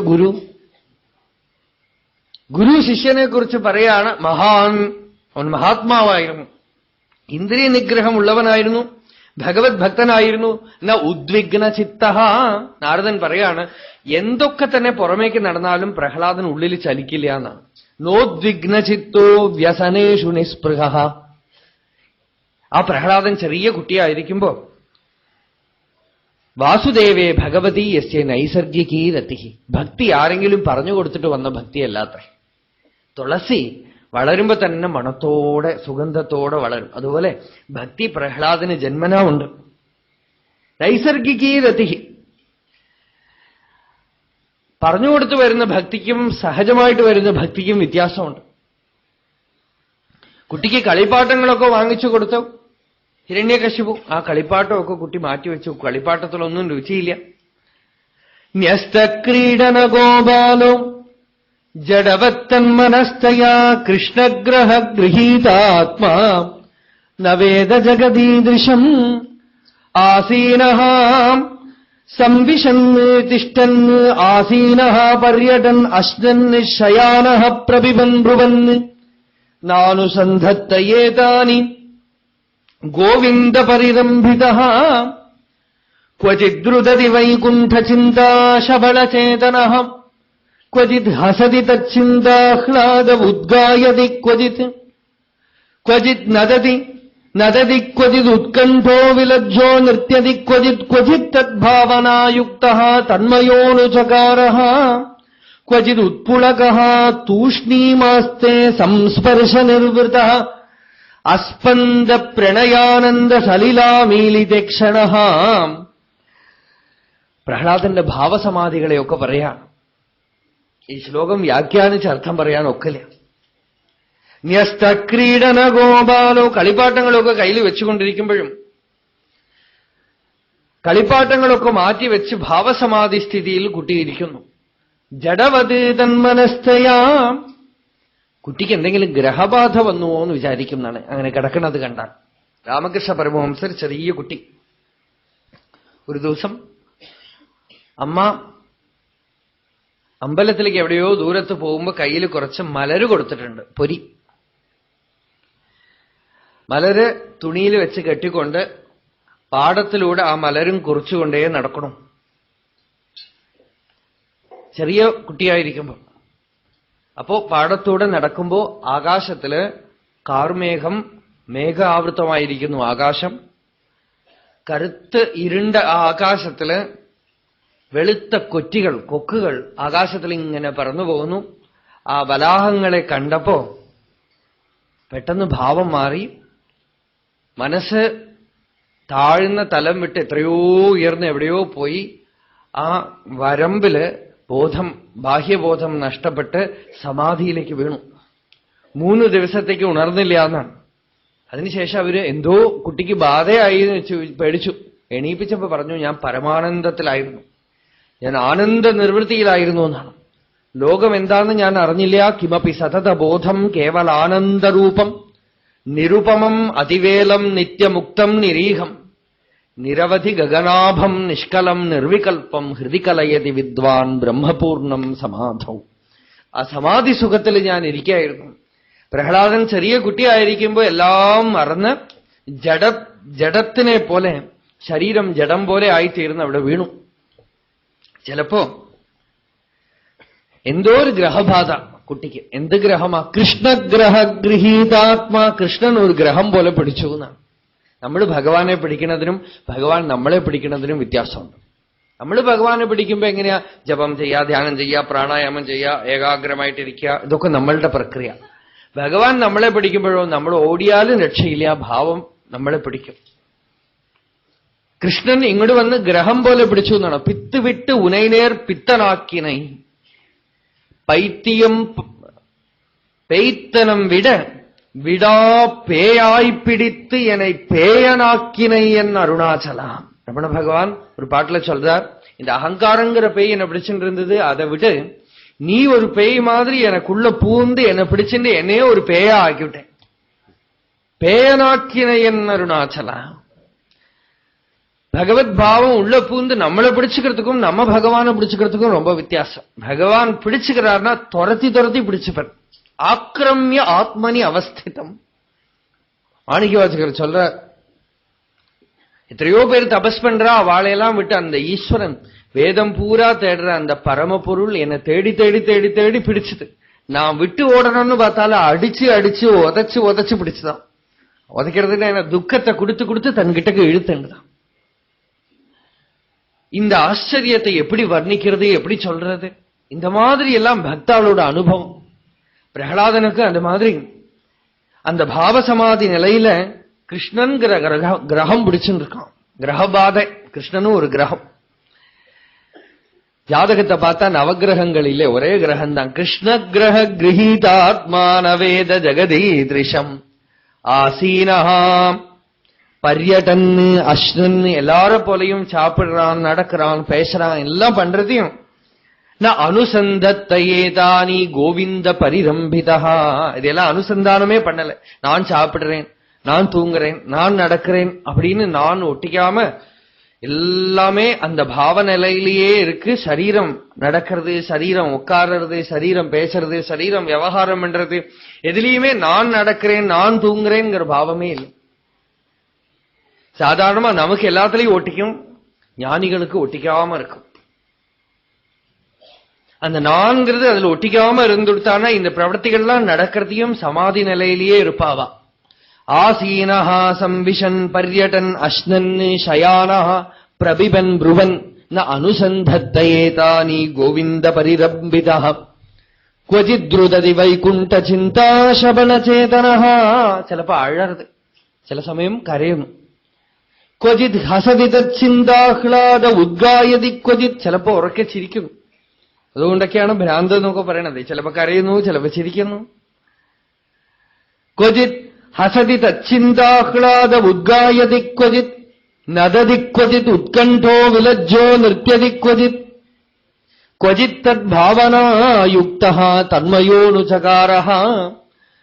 ചില സമയം ആ ഭാവന ഭഗവത് അനുഭൂതിയില് തന്മയഭാവത്തിൽ അനേക മുദ്രകൾ കാണിക്കുന്നു. ചിലപ്പോ യാതൊരു ചലനവുമില്ലാതെ അസ്പന്ദ പ്രണയാനന്ദ സലിലാമീലിതക്ഷണ. നിശബ്ദമായി നിശ്ചലമായിരിക്കുന്നു. അടിത്തട്ടിലുണ്ടാവുന്ന ഭാവാവേശം. ഒരു തടാകത്തിൽ ചുവട്ടിൽ ഒരു മത്സ്യം സഞ്ചരിച്ചാൽ ജലത്തിന്റെ ഉപരിതലത്തിൽ അലയുണ്ടാവുന്ന പോലെ ഹൃദയത്തിന്റെ അഗാധത്തിൽ ഭാവം ഉണ്ടാകുമ്പോ സ്പന്ദനമില്ലാതെ ഇരിക്കുന്നുവെങ്കിലും കണ്ണില് കണ്ണീരു പെരുകുന്നു, ആനന്ദാശ്രു ഉണ്ടാകും. ആനന്ദം കൊണ്ട് കണ്ണീര് വരുമ്പോ കണ്ണ് മുഴുവൻ നനച്ച് കടക്കണ്ണിലൂടെ ഒഴുകും അത്രേ. ദുഃഖം കൊണ്ട് കണ്ണീര് വരുമ്പോ മൂക്കിന്റെ അടുത്തുകൂടെ ഒഴുകും. ആനന്ദാശ്രുവിന് മാധുര്യം ഉണ്ടാവും എന്നാണ് ഭർതൃഹരി പറയണത്. യോഗികൾ ബ്രഹ്മാനന്ദ അനുഭവിക്കുമ്പോ കുരുവികളൊക്കെ പക്ഷികളൊക്കെ വന്ന് മടിയിലിരുന്ന് ആ കണ്ണീര് കുടിക്കും എന്നാണ്. ധന്യാനാം ഗിരികന്ധരേഷു വസതാം ജ്യോതിഃപരം ധ്യായതാം ആനന്ദാശ്രുകണാൻ പിബന്തി ശകുനാഹ നിശങ്കം അങ്കേശയാഹ. ഇവിടെ പ്രഹ്ലാദൻ ആനന്ദസ്ഥിതിയിലിരുന്ന് സ്പന്ദനമില്ലാതെ ആ ആനന്ദത്തിനെ അനുഭവിച്ചുകൊണ്ടിരിക്കുന്നു. ഇത്രയൊക്കെ പ്രഹ്ലാദന് ഭക്തി ഉണ്ടായിട്ട് ഹിരണ്യകശിപു എങ്ങനെ വെറുതെ വിട്ടു ചോദിച്ചാൽ പ്രഹ്ലാദന്റെ ഈ ഭക്തിയൊന്നും ഹിരണ്യകശിപു അറിഞ്ഞില്ല. അയാള് രാഷ്ട്രീയ പ്രവർത്തനങ്ങളിലൊക്കെ മുഴുകിയിരിക്കുകയാണ്. അപ്പൊ അമ്മയാണ് വളർത്തിയത്. കയാതു പരമഭക്തയായതുകൊണ്ട്, നാരദന്റെ ശിഷ്യയായതുകൊണ്ട് കുട്ടിയുടെ ഭക്തിയെ പോഷിപ്പിച്ച് വളർത്തിക്കൊണ്ടിരുന്നു. ഹിരണ്യകശിപു പ്രഹ്ലാദന് സ്കൂളിൽ ചേരാനുള്ള വയസ്സായി, പാഠശാലയിൽ ചേർത്താനുള്ള വയസ്സായപ്പോ പാഠശാലയിൽ കൊണ്ടുപോയി ചേർക്കാൻ തീരുമാനിച്ചു. അവർക്കൊരു പാഠശാലയുണ്ട്. പാഠശാലയുടെ ആചാര്യൻ ശുക്രാചാര്യരാണ്. ശുക്രാചാര്യർ പറഞ്ഞു, നാം ഒരു തീർത്ഥയാത്രയ്ക്ക് പുറപ്പെടുകയാണ്. എപ്പോ വരും പറയാൻ പറ്റില്ല, നീ നരസിംഹസ്വാമി വന്നിട്ടേ വരുള്ളൂ എന്ന് തീരുമാനിച്ചിരിക്കുകയാണ് ഉള്ളിൽ. എന്താന്ന് വെച്ചാൽ ഇവിടെ നിന്നാൽ പ്രഹ്ലാദനെ വേണ്ടാത്തവരൊക്കെ പഠിപ്പിക്കാൻ പറയും. അതുകൊണ്ട് അദ്ദേഹം പഠിപ്പിച്ചിട്ട് ശരിയാകാത്ത 2 മക്കളുണ്ട്, ഷണ്ടാമർക്കന്മാർ. അവരെ പാഠശാലയുടെ ഇൻചാർജായിട്ട് ഏൽപ്പിച്ച് ശുക്രാചാര്യർ അവിടുന്ന് പുറപ്പെട്ടു. ആ പാഠശാലയിൽ പ്രഹ്ലാദനെ കൊണ്ടുചെന്നാക്കി. ഷണ്ടാമർക്കന്മാർ പ്രഹ്ലാദനെ പഠിപ്പിച്ചു. കുറച്ചു ദിവസമൊക്കെ പഠിപ്പിച്ചപ്പോ ഒരു ദിവസം ഹിരണ്യകശിപു വന്നു. കുട്ടി നല്ലവണ്ണം പഠിക്കണ്ടോ നോക്കാനായിട്ട് വന്നു. നല്ലവണ്ണം പഠിപ്പിക്കണം, രാജനീതിയൊക്കെ പഠിപ്പിക്കണം, എന്നെ പോലെ ആകണം എന്റെ മകനും എന്നാണ് ഹിരണ്യകശിപുവിന് ആഗ്രഹം. പക്ഷെ കുട്ടിക്കും അച്ഛനും അന്തരം ഒരുപാട്. എന്നെ പോലെ എന്റെ പുത്രനും ആകണം എന്ന് പറഞ്ഞു ഇടയ്ക്കിടയ്ക്ക് വന്ന് പരീക്ഷിക്കുകയാണ്. കുട്ടിയുടെ അടുത്ത് വന്നു, കുഞ്ഞെ പറയൂ, എന്താ പഠിച്ചത്? പപ്രച്ഛ കഥ്യതാം വത്സ് മന്യതേ സാധു യദ്ഭവാൻ. എന്താ നല്ലത്? ജീവിതത്തിൽ നമ്മൾ എന്ത് ചെയ്യണം പറയൂ. എല്ലാ അച്ഛനും അമ്മയ്ക്കും കുട്ടികൾ അവർ ചോദിച്ചാൽ അവർക്ക് ഇഷ്ടപ്പെടുന്നത് എന്തെങ്കിലും പറയണം. പറയൂ, എന്താ പഠിച്ചത് പറയൂ. മന്യതേ സാധു യദ്ഭവാൻ. പ്രഹ്ലാദൻ ഹിരണ്യകശിപു ഒട്ടും പ്രതീക്ഷിക്കാത്ത ഒരു കാര്യമാണ് പറഞ്ഞത്. ഹേ അസുരവര്യ എന്ന് വിളിച്ചു ആദ്യം. ഹേ അസുരശ്രേഷ്ഠനായ അച്ഛ. അച്ഛന് സന്തോഷമായി, ആ മകൻ. ഹേ അസുരവര്യ തത് സാധുമന്യേ അസുരവര്യദേഹിനാം സദാ സമുദ്വിഗ്നധിയാം അസദ്ഗ്രഹാത് ഹിത്വാ ആത്മപാതം ഗൃഹം അന്ധകൂപം വനം ഗതോ യദ്ഹരിം ആശ്രയേത. അച്ഛാ, സത്തിനെ ആശ്രയിക്കണം, അസത്തിനെ വിടണം. സത്ത് എപ്പോഴും ഉള്ളതാണ്, അസത്ത് ഉള്ള പോലെ തോന്നിയാലും വാസ്തവത്തിൽ ഇല്ലാത്തതാണ്. നാസതോ വിദ്യത്തെ ഭാവഃ ന അഭാവോ വിദ്യത്തെ സതഃ ഉഭയോഹോ അപി ദൃഷ്ടോന്തസ്ത്വനയോഹോ തത്വദർശിഭിഃ. തത്വദർശികൾക്ക് മാത്രം അറിയാവുന്ന ഒരു കാര്യമാണ്. ഏത് ആദിയിലും ഇല്ലയോ, ഏതൊന്ന് അന്തത്തിലും ഇല്ലയോ, അത് നടുവിൽ കാണപ്പെട്ടാലും വാസ്തവത്തിൽ ഇല്ലാത്തതാണ്. ആദൗ അന്തേജ യത് നാസ്തി വർത്തമാനേപി തഥാ. ഒരു സിനിമയൊക്കെ കാണുന്നു, സിനിമ കാണാൻ പോകുമ്പോ ആളുകള് കരഞ്ഞിട്ട് വരും സിനിമ കണ്ടിട്ട്. ചില സിനിമ എന്നാലും കാണാൻ പോകും. എന്താന്ന് വെച്ചാൽ വാസ്തവമല്ല എന്ന് അവർക്കറിയാം. അത് മുമ്പിലില്ല, കുറച്ചു കഴിഞ്ഞാലും ഇല്ല, നടുവിൽ കുറച്ചു നേരമേ ഉള്ളൂ. അതിനേക്കാളും ഡ്യൂറേഷൻ അവർക്കുള്ളത് കൊണ്ട് അത് അനിത്യമാണെന്ന് അവർക്കറിയാം. അതുകൊണ്ട് ദുഃഖമാണെങ്കിൽ പോലും ആസ്വദിച്ചിട്ട് വരും. ജീവിതത്തിൽ എന്താ പ്രശ്നം എന്ന് വെച്ചാൽ ഇത് നിത്യമാണെന്ന് നമ്മളങ്ങോട്ട് ധരിച്ചിരിക്കുന്നത് കൊണ്ടും ഇവിടുത്തെ വസ്തുക്കളൊക്കെ നിത്യമാണെന്ന് കരുതിയിരിക്കുന്നത് കൊണ്ട് ഈ ദുഃഖം. ഇത് കുറച്ചു കാലം മുമ്പ് ഉണ്ടായിരുന്നില്ല, ഇനി കുറച്ചു കാലം കഴിഞ്ഞാൽ ഉണ്ടാവാൻ പോണില്ല. ഇപ്പൊ ഈ നമ്മൾ തന്നെ കുറച്ചു കാലം മുമ്പ് ഉണ്ടായിരുന്നില്ല, ഇനി കുറച്ചു വർഷം കഴിഞ്ഞാൽ ഇല്ല. ഇപ്പൊ നടുവിലാണത്. അപ്പൊ ഈ രൂപവും വേഷവും ഒക്കെ എല്ലാം നിഹതാഹ പൂർവമേവ് എന്ന് ഭഗവാൻ പറയണത്. എല്ലാം മരണത്തിന്റെ വശത്ത് കിടക്കുകയാണ്. വാസ്തവത്തിൽ മുമ്പിൽ കാണപ്പെടുമ്പോഴും അത് വാസ്തവത്തിൽ ഇല്ലാത്തതാണെന്ന്. വർത്തമാനേപി തത്തത. അതുകൊണ്ട് ഇല്ലാത്ത വസ്തുക്കളിൽ ശ്രദ്ധയെ പതിപ്പിക്കരുത്. എപ്പോഴും ഉള്ളത് ഏതാണോ അതിനെ ഗ്രഹിക്കണം. എപ്പോഴും ഉള്ളതേതാണ്? സത്ത്. സത്ത് എന്താണ്? എല്ലാവരുടെ ഉള്ളിലും ഉള്ള ആത്മാ. ശരീരം അസത്ത്, മനസ്സ് അസത്ത്, ബുദ്ധി അസത്ത്.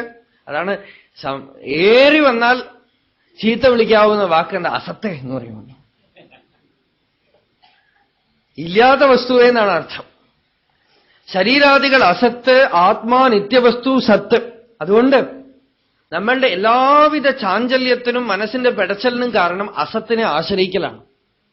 അസത്തിനെ ആശ്രയിക്കുന്നത് കൊണ്ട് എല്ലാ ദൂഷ്യങ്ങളും വരും, സത്തിനെ ആശ്രയിക്കുന്നത് കൊണ്ട് എല്ലാ നന്മയും വരും. അതുകൊണ്ട് അസദ്ഗ്രഹത്തിനെ വിടണം. പ്രഹ്ലാദൻ പറയുന്നത് ഹിത്വാം സദാ സമുദ്വിഗ്നധിയാം അസദ്ഗ്രഹാത്. അസത്തിനെ പിടിച്ചിട്ടുള്ളത് കൊണ്ടാണ് നമുക്ക് സമുദ്വേഗം. ഉദ്വേഗം എന്ന് വെച്ചാൽ അജിറ്റേഷൻ, എപ്പോഴും പടപടപടപടപടാ ഒരു പേടി. എന്താ ഈ പേടിക്ക് കാരണം? ഈ ശരീരം ഞാനാണെന്നുള്ള ഭാവമാണ്. ഈ ശരീരത്തിനെ സുഖിപ്പിക്കലാണ് ലക്ഷ്യം എന്നൊരു ഭാവം. ഇവിടുത്തെ സാധനങ്ങളൊക്കെ നിത്യമാണെന്നുള്ള ഭാവം. ഇതൊന്നും ഇല്ലെങ്കിൽ എനിക്ക് ജീവിക്കാൻ പറ്റില്ല എന്നൊരു ഭയം. അപ്പൊ ഇതൊക്കെ വിട്ടുപോവോ എന്നുള്ള പേടി, രാഗ ഭയ ക്രോധം, വസ്തുക്കളോട് അറ്റാച്ച്മെന്റ്, അത് നമുക്ക് കിട്ടാതെ വരുമോ അഥവാ കിട്ടിയത് പോകുമോ എന്ന് പേടി, അതിനെ ആരെ എടുക്കാൻ നിൽക്കണോ അവരോട് കോപം. ഇതിന് മുഴുവൻ കാരണം ഈ അസത്ത് വസ്തുക്കൾ ഉണ്മയാണെന്നുള്ളതാണ്. അതിനെ വിട്ട് അതിന് കാരണം എന്താ? അന്ധകൂപം ഗൃഹം. പ്രഹ്ലാദൻ പറയാ, അച്ഛാ ഇത് പൊട്ടക്കിണറാണ് ഈ വീട് എന്നാണ്. അതൊക്കെ നമുക്ക് മനസ്സിലാവും, സാധുക്കൾക്ക് മനസ്സിലാവും. എന്താ ഈ പൊട്ടക്കിണറ്? പൊട്ടക്കിണറ്റിൽ ഒരു തവള, ആ തവള ആ കിണറ്റിലെ ജനിച്ച് വളർന്ന് പരമ്പരയായി കിണറ്റിലാണ് വസിക്കുന്നത്. പുറം ലോകത്തിൽ നിന്നൊരു തവള വന്നു, കിണറ്റിലേക്ക് വന്നു. ഈ തവള ചോദിച്ചു, എവിടുന്നാ വരുന്നത്? സമുദ്രത്തിൽ നിന്ന്. സമുദ്രം എങ്ങനെയുണ്ടാവും? ജലരാശിയാണ്, ധാരാളം ജലം. ഇപ്പൊ ഈ പൊട്ടക്കിണറ്റിലെ തവള ചോദിച്ചു, ഇത്ര ഉണ്ടാവുമോ ജലം? ചോദിച്ചു. തവള വിരൽ കൈ കാണിച്ചാൽ എങ്ങനെയുണ്ടാവും? ഇത്ര ഉണ്ടാവുമോ? അയ്യോ അതിനോടൊന്നും ഉപമിക്കാൻ പറ്റില്ല. പിന്നെ ഇത്ര ഉണ്ടാവുമോ? അങ്ങനെയൊന്നും പറയാൻ ഒക്കില്ല. ഇത്ര ഉണ്ടാവുമോ? എത്രയാണെങ്കിലും കൈ നീട്ടാനേ തയ്യാറല്ല തവള. അവസാനം ഈ കിണറ്റിന്റെ പകുതി മുഴുവൻ കിണറിന്റെ അത്ര ഒന്നും ഉണ്ടാവില്ല എന്നാണ് തവളയുടെ വാദം. അപ്പൊ ആ സമുദ്രത്തിലെ തവള പറഞ്ഞു, ആ ആകാശം നോക്കൂ, ഈ ആകാശത്തിനോട് മാത്രമേ ഉപമിക്കാൻ പാടുള്ളൂ. എത്ര അനന്തമായ ആകാശം! അങ്ങനെ പറയേ, ആകാശം തന്നെ എന്റെ കിണറ്റിന്റെ വട്ടക്കെട്ടിന്റെ ഉള്ളിലാണ്. എന്താന്ന് വെച്ചാൽ ഈ തവള ചോട്ടൊന്നും നോക്കുമ്പോ വട്ടക്കെട്ടിന്റെ ഉള്ളിലാണ് ആകാശം കാണുന്നത്. അതേപോലെ അനന്തമായ വസ്തു ഈ ശരീരമാവുന്ന പൊട്ടക്കിണറ്റിന്റെ വട്ടക്കെട്ടിന്റെ ഉള്ളിലാണ് ഇപ്പൊ നമുക്ക് കാണുന്നത്. അതാണ് നമുക്ക് നമ്മളുടെ ഉള്ളില് എന്നിപ്പോ നമ്മൾ പറഞ്ഞുകൊണ്ടിരിക്കണു. കുറച്ചു കഴിഞ്ഞ് നോക്കുമ്പോ, ഉള്ളിൽ പോയി നോക്കുമ്പോ മനസ്സിലാവും അതിലാണ് ഈ കിണർ നിൽക്കുന്നത്, അതിലാണ് ഈ ശരീരം നിൽക്കുന്നതെന്ന് മനസ്സിലാവും. അതിന് ഈ സമുദ്ര തവള എന്ത് ചെയ്തു? ഈ കൂപമണ്ഡൂകത്തിന്റെ കൈ പിടിച്ച് 3 കെട്ടുകൾ, വട്ടക്കെട്ടുകൾ കയറ്റി മുകളിൽ പാരപ്പറ്റ് വാളിലേക്ക് കൊണ്ടുപോയി. ജാഗ്രത, സ്വപ്നം, സുഷുപ്തി എന്ന് 3 വട്ടക്കെട്ട് ഈ പൊട്ടക്കിണറ്റിൽ നിന്ന് കരകയറ്റണമെങ്കിൽ പാരപ്പറ്റ് വാളിൽ കൊണ്ടുപോയി അനന്ത ചിതാകാശം. ഓം അത്രയും പോകണമെങ്കിൽ എന്ത് വേണം? ഈ പൊട്ടക്കിണറ്റിൽ നിന്ന് കരകയറണമല്ലോ. ഹിത്വാ ആത്മപാദം ഗൃഹം അന്ധകൂപം വനം ഗതോയ ധാരിം ആശ്രയേത. അച്ഛാ, കാട്ടിലെവിടെങ്കിലുമൊക്കെ ചെന്ന് ഹരിയെ ഭജിക്കൂ, ഹരിഭജനം ചെയ്യൂ, ഭഗവത് ഭജനം ചെയ്യൂ. ഇങ്ങനെ പ്രഹ്ലാദൻ അച്ഛനെ അല്പമൊന്ന് പറഞ്ഞു കൊടുത്തു. ഹിരണ്യകശിപു ഒന്ന് സംശയത്തോടെ നോക്കി, ഇവൻ ആരാ ഇതൊക്കെ പഠിപ്പിച്ച്? ഞാനൊരു വളരെ സ്ട്രിക്റ്റ് ആയിട്ടൊരു സിലബസ് ഉണ്ടാക്കി വെച്ചിരിക്കണു, അതിലെവിടെയോ ഇന്റർപൊളേഷൻ എന്തൊക്കെയോ കടത്തിയിട്ടുണ്ട്. ചണ്ടാമർക്കന്മാരെ വിളിച്ചു, കുട്ടിക്ക് ഈ അസത് കാര്യങ്ങളൊക്കെ ആരാ പഠിപ്പിച്ച്? അവര് പതുക്കെ പ്രഹ്ലാദനെ ഒരു ഓരോമാ കൂട്ടിന് പോന. പ്രഹ്ലാദന് அப்பனே எங்க பொழப்பில் மண்ணை போட்டு விடாத, கவர்மெண்ட் ஸ்கூல்ல வேலை கிடைக்கிறதே கஷ்டமா இருக்கு.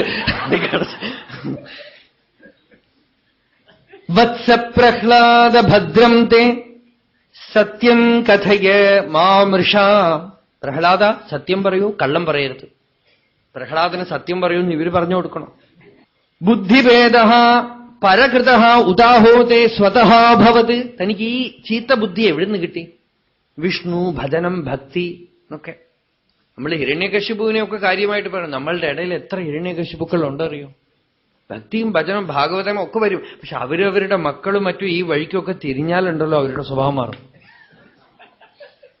അവരവരുടെ മക്കള് തിരിഞ്ഞാലുണ്ടല്ലോ, ഇതൊക്കെ ഇപ്പൊ മതി, അതിനൊക്കെ ഒരു വയസ്സുണ്ട്, ഇപ്പൊ പഠിക്കൂ എന്ന് പറയും. ഈ സ്വഭാവം അല്ലെങ്കിൽ സൈക്കാട്രിസ്റ്റിന്റെ അടുത്ത് കൊണ്ടുപോകും. എത്ര പേരങ്ങനെ സൈക്കാട്രിസ്റ്റിന്റെ അടുത്ത് പോയിട്ടുണ്ടറിയോ? ഈ മാർഗത്തിൽ വന്നിട്ട് അവർക്ക് ചിലർക്ക് ചിലപ്പോൾ ചില കുഴപ്പം ഉണ്ടാവുമായിരിക്കാം. പക്ഷെ അവരോട് കൂടി കൂട്ടിയിട്ട് ശരിക്ക് ഭക്തിഭാവത്തിൽ വന്ന ആളുകളെ പോലും അങ്ങോട്ട് വിളിച്ചോണ്ട് പോയിട്ടുണ്ട് ഒരുപാട് പേർ. ചണ്ടാമർക്കന്മാർ ചോദിക്കുകയാണ്, തനിക്ക് ഈ ചീത്ത ബുദ്ധി എവിടുന്ന് കിട്ടി പറയൂ, സ്വയം കിട്ടിയോ മറ്റുള്ളവർ തന്നോ? അപ്പൊ പ്രഹ്ലാദൻ പറഞ്ഞു, ഈ ഞാൻ അവൻ എന്നൊക്കെ ഈ ഭേദബുദ്ധി ഏതു ഭഗവാന്റെ മഹാമായ വൈഭവം കൊണ്ടുണ്ടാവുന്നു ആ ഭഗവാന് നമസ്കാരം. സ്വപരശ്യേതി അസദ്ഗ്രാഹ പുംസാമ്യൻ മായയാ കൃതഃ വിമോഹിതധിയാം ദൃഷ്ടഃ തസ്മൈ ഭഗവതേ നമഃ. அந்த பகவானுக்கு நமஸ்காரம். எந்த பகவானோட மாயேனால இப்படி நான் அவா இவாங்கிற பேதம் உண்டாகிறதோ அந்த பகவானுக்கு நமஸ்காரம். ஒரே ஒரு ஆத்மா தானே இருக்கு, எல்லாரோட சரீரத்திலும் இருக்கு. சயேஷ ஆத்மா ஸ்வபரேதி அபுத்திபிகி துரத்தையானுக்கிரமணோ நிரூபியதே. ഒരേ ആത്മവസ്തു. അറിവില്ലാത്ത ആളുകള് അവൻ വേറെ ഇവൻ വേറെ, അത് ശരി, സ്ത്രീ പുരുഷൻ, അസുരൻ ദേവൻ, നല്ല ആള് ചീത്ത ആള്, എന്തൊക്കെ ഭാവഭേദം വരുന്നു ആത്മാവില്. ഇതൊക്കെ കൽപ്പനയാണ്. വാസ്തവത്തിൽ ആത്മാവിന് ഈ ഭേദബുദ്ധികളൊന്നും തന്നെയില്ല.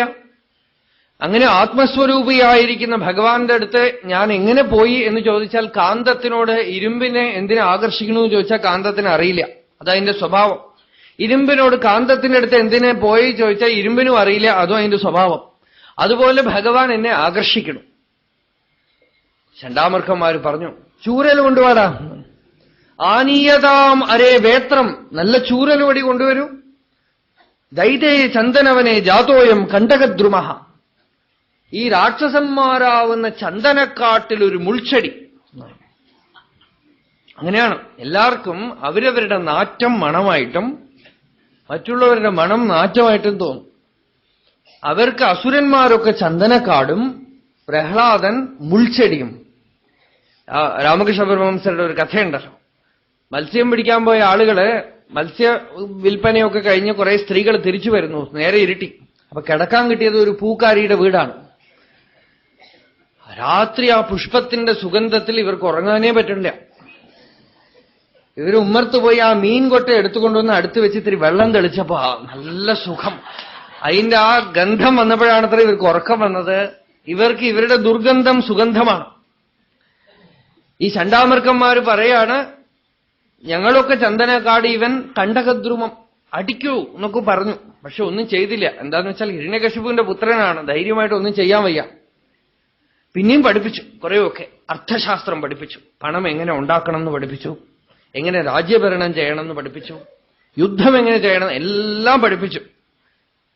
ഇതമിതം അഭദ്രായ ദൃഢം ഇതി അപാകുറുവൻ സർവം തവചരണ ഭക്തി വവൃദ്ധേ. ഇതൊക്കെ അഭദ്രം അഭദ്രം. ഇതെന്തിനു കൊള്ളാം ഈ വിദ്യാഭ്യാസം? ഇത് എന്തു പഠിപ്പ്? ഒരു വിധത്തിലും അന്തരാത്മാവിന് വേണ്ടിയത് ഒന്നും കിട്ടാതെ ഈ പഠിപ്പ് എത്ര കാലം ഞാൻ വെച്ചുകൊണ്ടിരിക്കും? ഒന്നും ശ്രദ്ധിക്കാതെ പ്രഹ്ലാദൻ ഭക്തിയിൽ അഭിവൃദ്ധിപ്പെട്ടുകൊണ്ടേയിരുന്നു അത്രേ. ഒരു ദിവസം ഹിരണ്യകശിപു പറഞ്ഞു, കുട്ടിയെ കൂട്ടിക്കൊണ്ടുവരാൻ പറഞ്ഞു.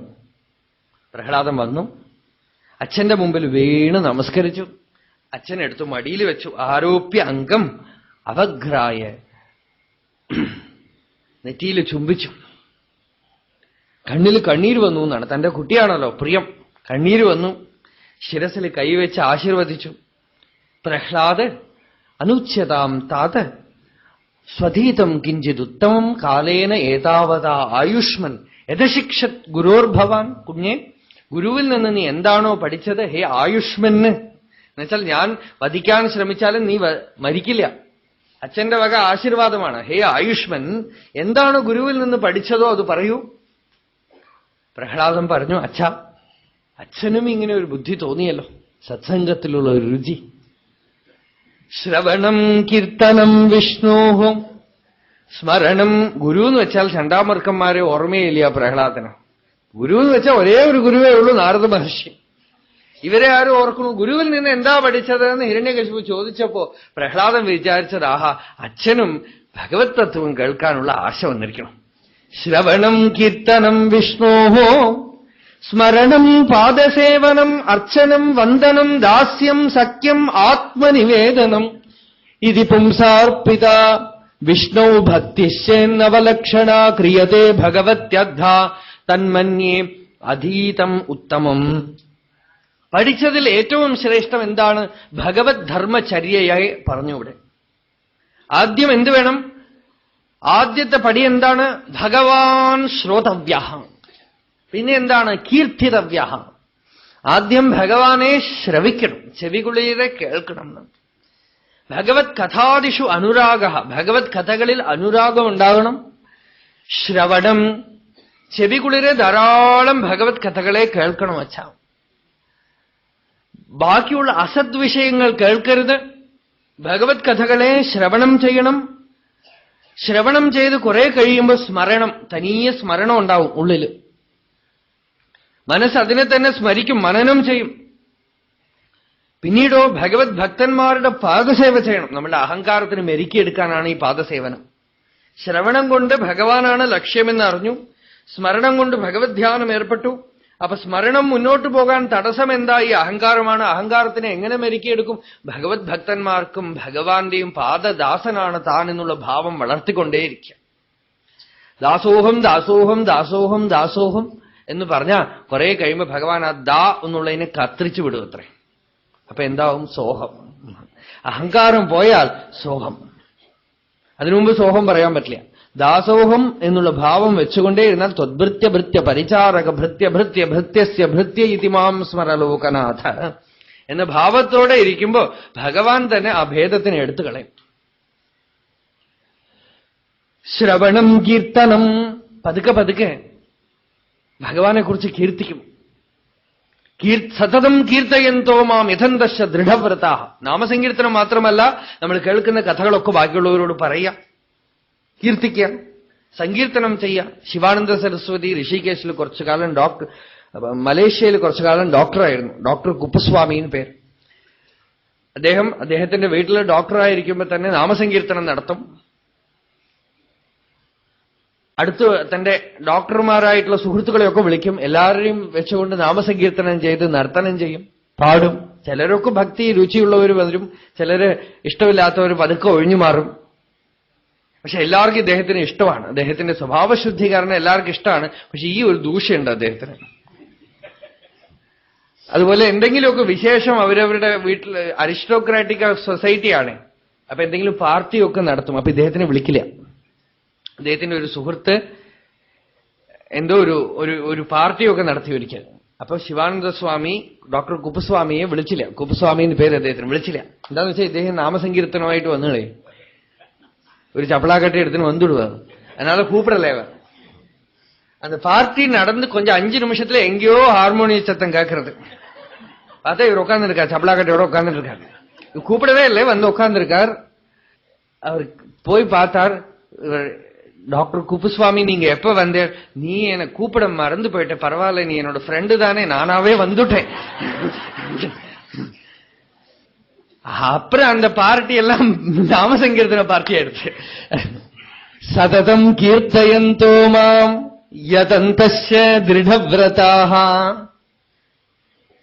நமஸ்யந்தஸ்ய மாம் பக்தியா நித்யயுக்தா உபாசதே.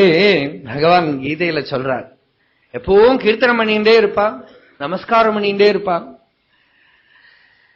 ശ്രവണം കീർത്തനം വിഷ്ണോഹോ സ്മരണം, സ്മരണം മനസ്സിലുണ്ടാവും. പാദസേവനം, അതും പോരാ, അർച്ചനം. പല വിധത്തിലാണ് ഭക്തിയെ.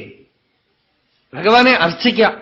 ഭഗവാന്റെ ഇഷ്ടമൂർത്തിയെ വീട്ടിൽ വെച്ച് ദിവ്യപുഷ്പങ്ങൾ കൊണ്ടുവന്ന് ഭഗവാനെ ഭാവത്തോടുകൂടെ അർച്ചിക്കും. നമ്മളുടെ കർമ്മങ്ങളൊക്കെ കൊണ്ട് ഭഗവാനെ അർച്ചിക്കും. ഭാവത്തിലുള്ള ഓരോ ഭാവകുസുമങ്ങൾ കൊണ്ടും ഭഗവാനെ അർച്ചിക്കും. മനമലർ കൊയ്തു മഹേശ പൂജ ചെയ്യും മനുജനും മറ്റൊരു വേല ചെയ്തിടേണ്ട. 8 പുഷ്പങ്ങൾ ഭഗവാന് വളരെ ഇഷ്ടമാണെന്നാണ്. അഹിംസ പ്രഥമം പുഷ്പം, പുഷ്പമിന്ദ്രിയ നിഗ്രഹ, സർവഭൂതദയാ പുഷ്പം, ക്ഷമാപുഷ്പം വിശേഷതഃ, ശാന്തിപുഷ്പം തപഃപുഷ്പം, ധ്യാനപുഷ്പം തഥൈവ സത്യം അഷ്ടവിധം പുഷ്പം വിഷ്ണോഃ പ്രീതികരം ഭവേത്. അഹിംസ പ്രഥമം പുഷ്പം, ഇന്ദ്രിയ നിഗ്രഹ, സർവഭൂതദയാ, ക്ഷമ, ശാന്തി, തപസ്, സത്യം, ഇതൊക്കെയാണ് പുഷ്പം. ഈ ഗുണങ്ങളൊക്കെ ഉള്ളിൽ ആന്തരികമായിട്ട് വളർന്നാൽ ഇതൊക്കെ തന്നെ അർച്ചനം. അർച്ചനം, വന്ദനം, ഭഗവാനെ വന്ദിക്കാം. ഈ വന്ദിക്കുന്ന ഭാവം ഉയർന്ന ജ്ഞാനികളിൽ കൂടെ കാണാൻ നമുക്ക് എവിടെയെങ്കിലും ഒരു വിളക്ക് കണ്ടാൽ നമസ്കരിക്കാം. അപ്പൊ തോന്നും, എന്തിനാ ഇവരിങ്ങനെ നമസ്കരിക്കണം? ഇത്ര ഉയർന്ന ജ്ഞാനസ്ഥിതിയിലിരിക്കുന്ന ഈ അഹങ്കാരത്തിനൊന്ന് മെരുക്കിയെടുക്കാനാണ്. അല്ലെങ്കിൽ എല്ലാം ബ്രഹ്മമാണ്, ആത്മാവാണെന്നൊക്കെ പറഞ്ഞാലും ചിലപ്പോ തോന്നും, ഞാൻ ഒരു ബ്രഹ്മം, അവൻ നമസ്കരിക്കണം എന്നെ തോന്നും. ഭേദമൊന്നും ഉള്ളിലെ അറിയാതെ ഈ അഹങ്കാരം ഉണ്ടല്ലോ, കുരങ്ങ് കളിപ്പിക്കും നമ്മളെ. അതുകൊണ്ട് നമസ്കരിക്കുന്നതുകൊണ്ട് ഇപ്പൊ ദൂഷ്യമൊന്നുമില്ലല്ലോ, നമസ്കരിക്കുക എന്നാണ്. വന്ദനം, ദാസ്യം, ഞാൻ ഭഗവാന്റെ ദാസനാണെന്നുള്ള ഭാവം ഉള്ളിൽ വെച്ചുകൊണ്ടിരിക്കുന്നു. കുറെ കഴിയുമ്പോൾ സഖ്യം, ഭഗവാൻ നമ്മളുടെ കൂടെ നടക്കണമെന്നുള്ള ഭാവം. കൂടെ നടന്ന് എന്ത് ചെയ്യും? പിടിച്ചൊരു വിഴുങ്ങും. ആത്മനിവേദനം, നമ്മൾ നിവേദനം ചെയ്യലല്ല, ഭഗവാൻ പിടിച്ചു വാങ്ങിക്കും. പക്ഷെ നമ്മൾ നിവേദനം ചെയ്ത പോലെ തോന്നും. സംഭവിക്കുന്നത് എന്താ? ആത്മനിവേദനം എന്ന് വെച്ചാൽ നിർവികൽപ്പ സമാധി, ആത്മസാക്ഷാത്കാരം, ബ്രഹ്മാനുഭവം എന്നൊക്കെയാണ് അർത്ഥം.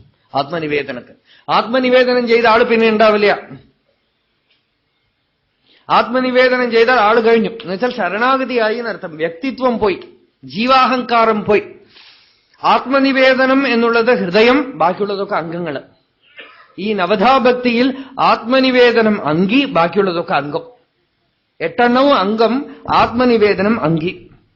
ആത്മനിവേദനം ഹൃദയം, ബാക്കിയുള്ളതൊക്കെ അംഗങ്ങൾ. ആ ആത്മനിവേദനം എന്നുള്ളതിൽ യാതൊരു മനസ്സിന്റെയോ ശരീരത്തിന്റെയോ പ്രക്രിയ അല്ലാതെ സദ്ഗുരു സാന്നിധ്യത്തിൽ ഗുരുതത്വം ഈ ജീവനെ എടുത്ത് വിഴുങ്ങുന്നതാണ്. എന്നെയും ഉന്നക്കണ്ടേൻ എടുത്തു നീ വിഴുങ്ങി എന്നെ ഇന്ദ്രിയങ്ങളോടുടൻ നടിച്ചിടും നമശിവായ നായകാ നമോ നമ. എടുത്ത് വിഴുങ്ങാനാണ്. ആ വിഴുങ്ങലാണ് നിവേദനം. ഇങ്ങനെ ഭക്തിയെ 9 ശ്ലോകം, ഈ ഒരു 9 ശ്ലോകം നമുക്ക് എത്ര ദിവസം വേണമെങ്കിൽ 9 ഭക്തി ഓരോന്നും എടുത്ത് നമുക്ക് ഓരോ ഭക്തന്മാരുടെ ഭാവങ്ങളെ കാണാം. നമുക്കതിൽ ഓരോന്നും പ്രധാനമായിട്ട് നമുക്ക് ഭക്തന്മാരുടെ ജീവിതത്തിൽ കാണാം. ഇങ്ങനെ ശ്രവണം, കീർത്തനം, വിഷ്ണോ സ്മരണം, പാദസേവനം, അർച്ചനം, വന്ദനം, ദാസ്യം, സഖ്യം, ആത്മനിവേദനം ഇതി പുംസാർപ്പിത വിഷ്ണോ ഭക്തിശ്ചേൻ നവലക്ഷണാ ക്രിയത്തെ ഭഗവത്യദ്ധ തന്മന്യേ അധീതം ഉത്തമം. ഹിരണ്യകശിപു കോപം കൊണ്ട് വിറച്ചു. കോപം കൊണ്ട് കണ്ണു കാണാതായി എന്നാണ്. അത്ര കോപം വന്നു. ചണ്ഡാമർക്കന്മാരെ വിളിച്ചു. ഹേ ബ്രഹ്മബന്ധോ എന്ന് വിളിച്ചു. നിങ്ങൾ എന്തായി പഠിപ്പിച്ചിരിക്കുന്നത്? ഈ കുട്ടിക്ക് അസാരം ഗ്രാഹിതോ ബാലഹ, സാരമില്ലാത്ത എന്തൊക്കെയോ വിളിച്ചു പറയുന്നു ഈ കുട്ടി. ഞാൻ പറഞ്ഞതും അനാദരിച്ചുകൊണ്ട് ഈ കുട്ടിയെ നിങ്ങൾ എന്തൊക്കെയാ പഠിപ്പിച്ചിരിക്കുന്നത്? ഞാനല്ല എന്ന് പറഞ്ഞു ഒരുത്തൻ. നമത്പ്രണീതം, മറ്റേവൻ കണ്ണുരുട്ടി നോക്കി, എന്നെ കുടുക്കി വിടുകയാണോ?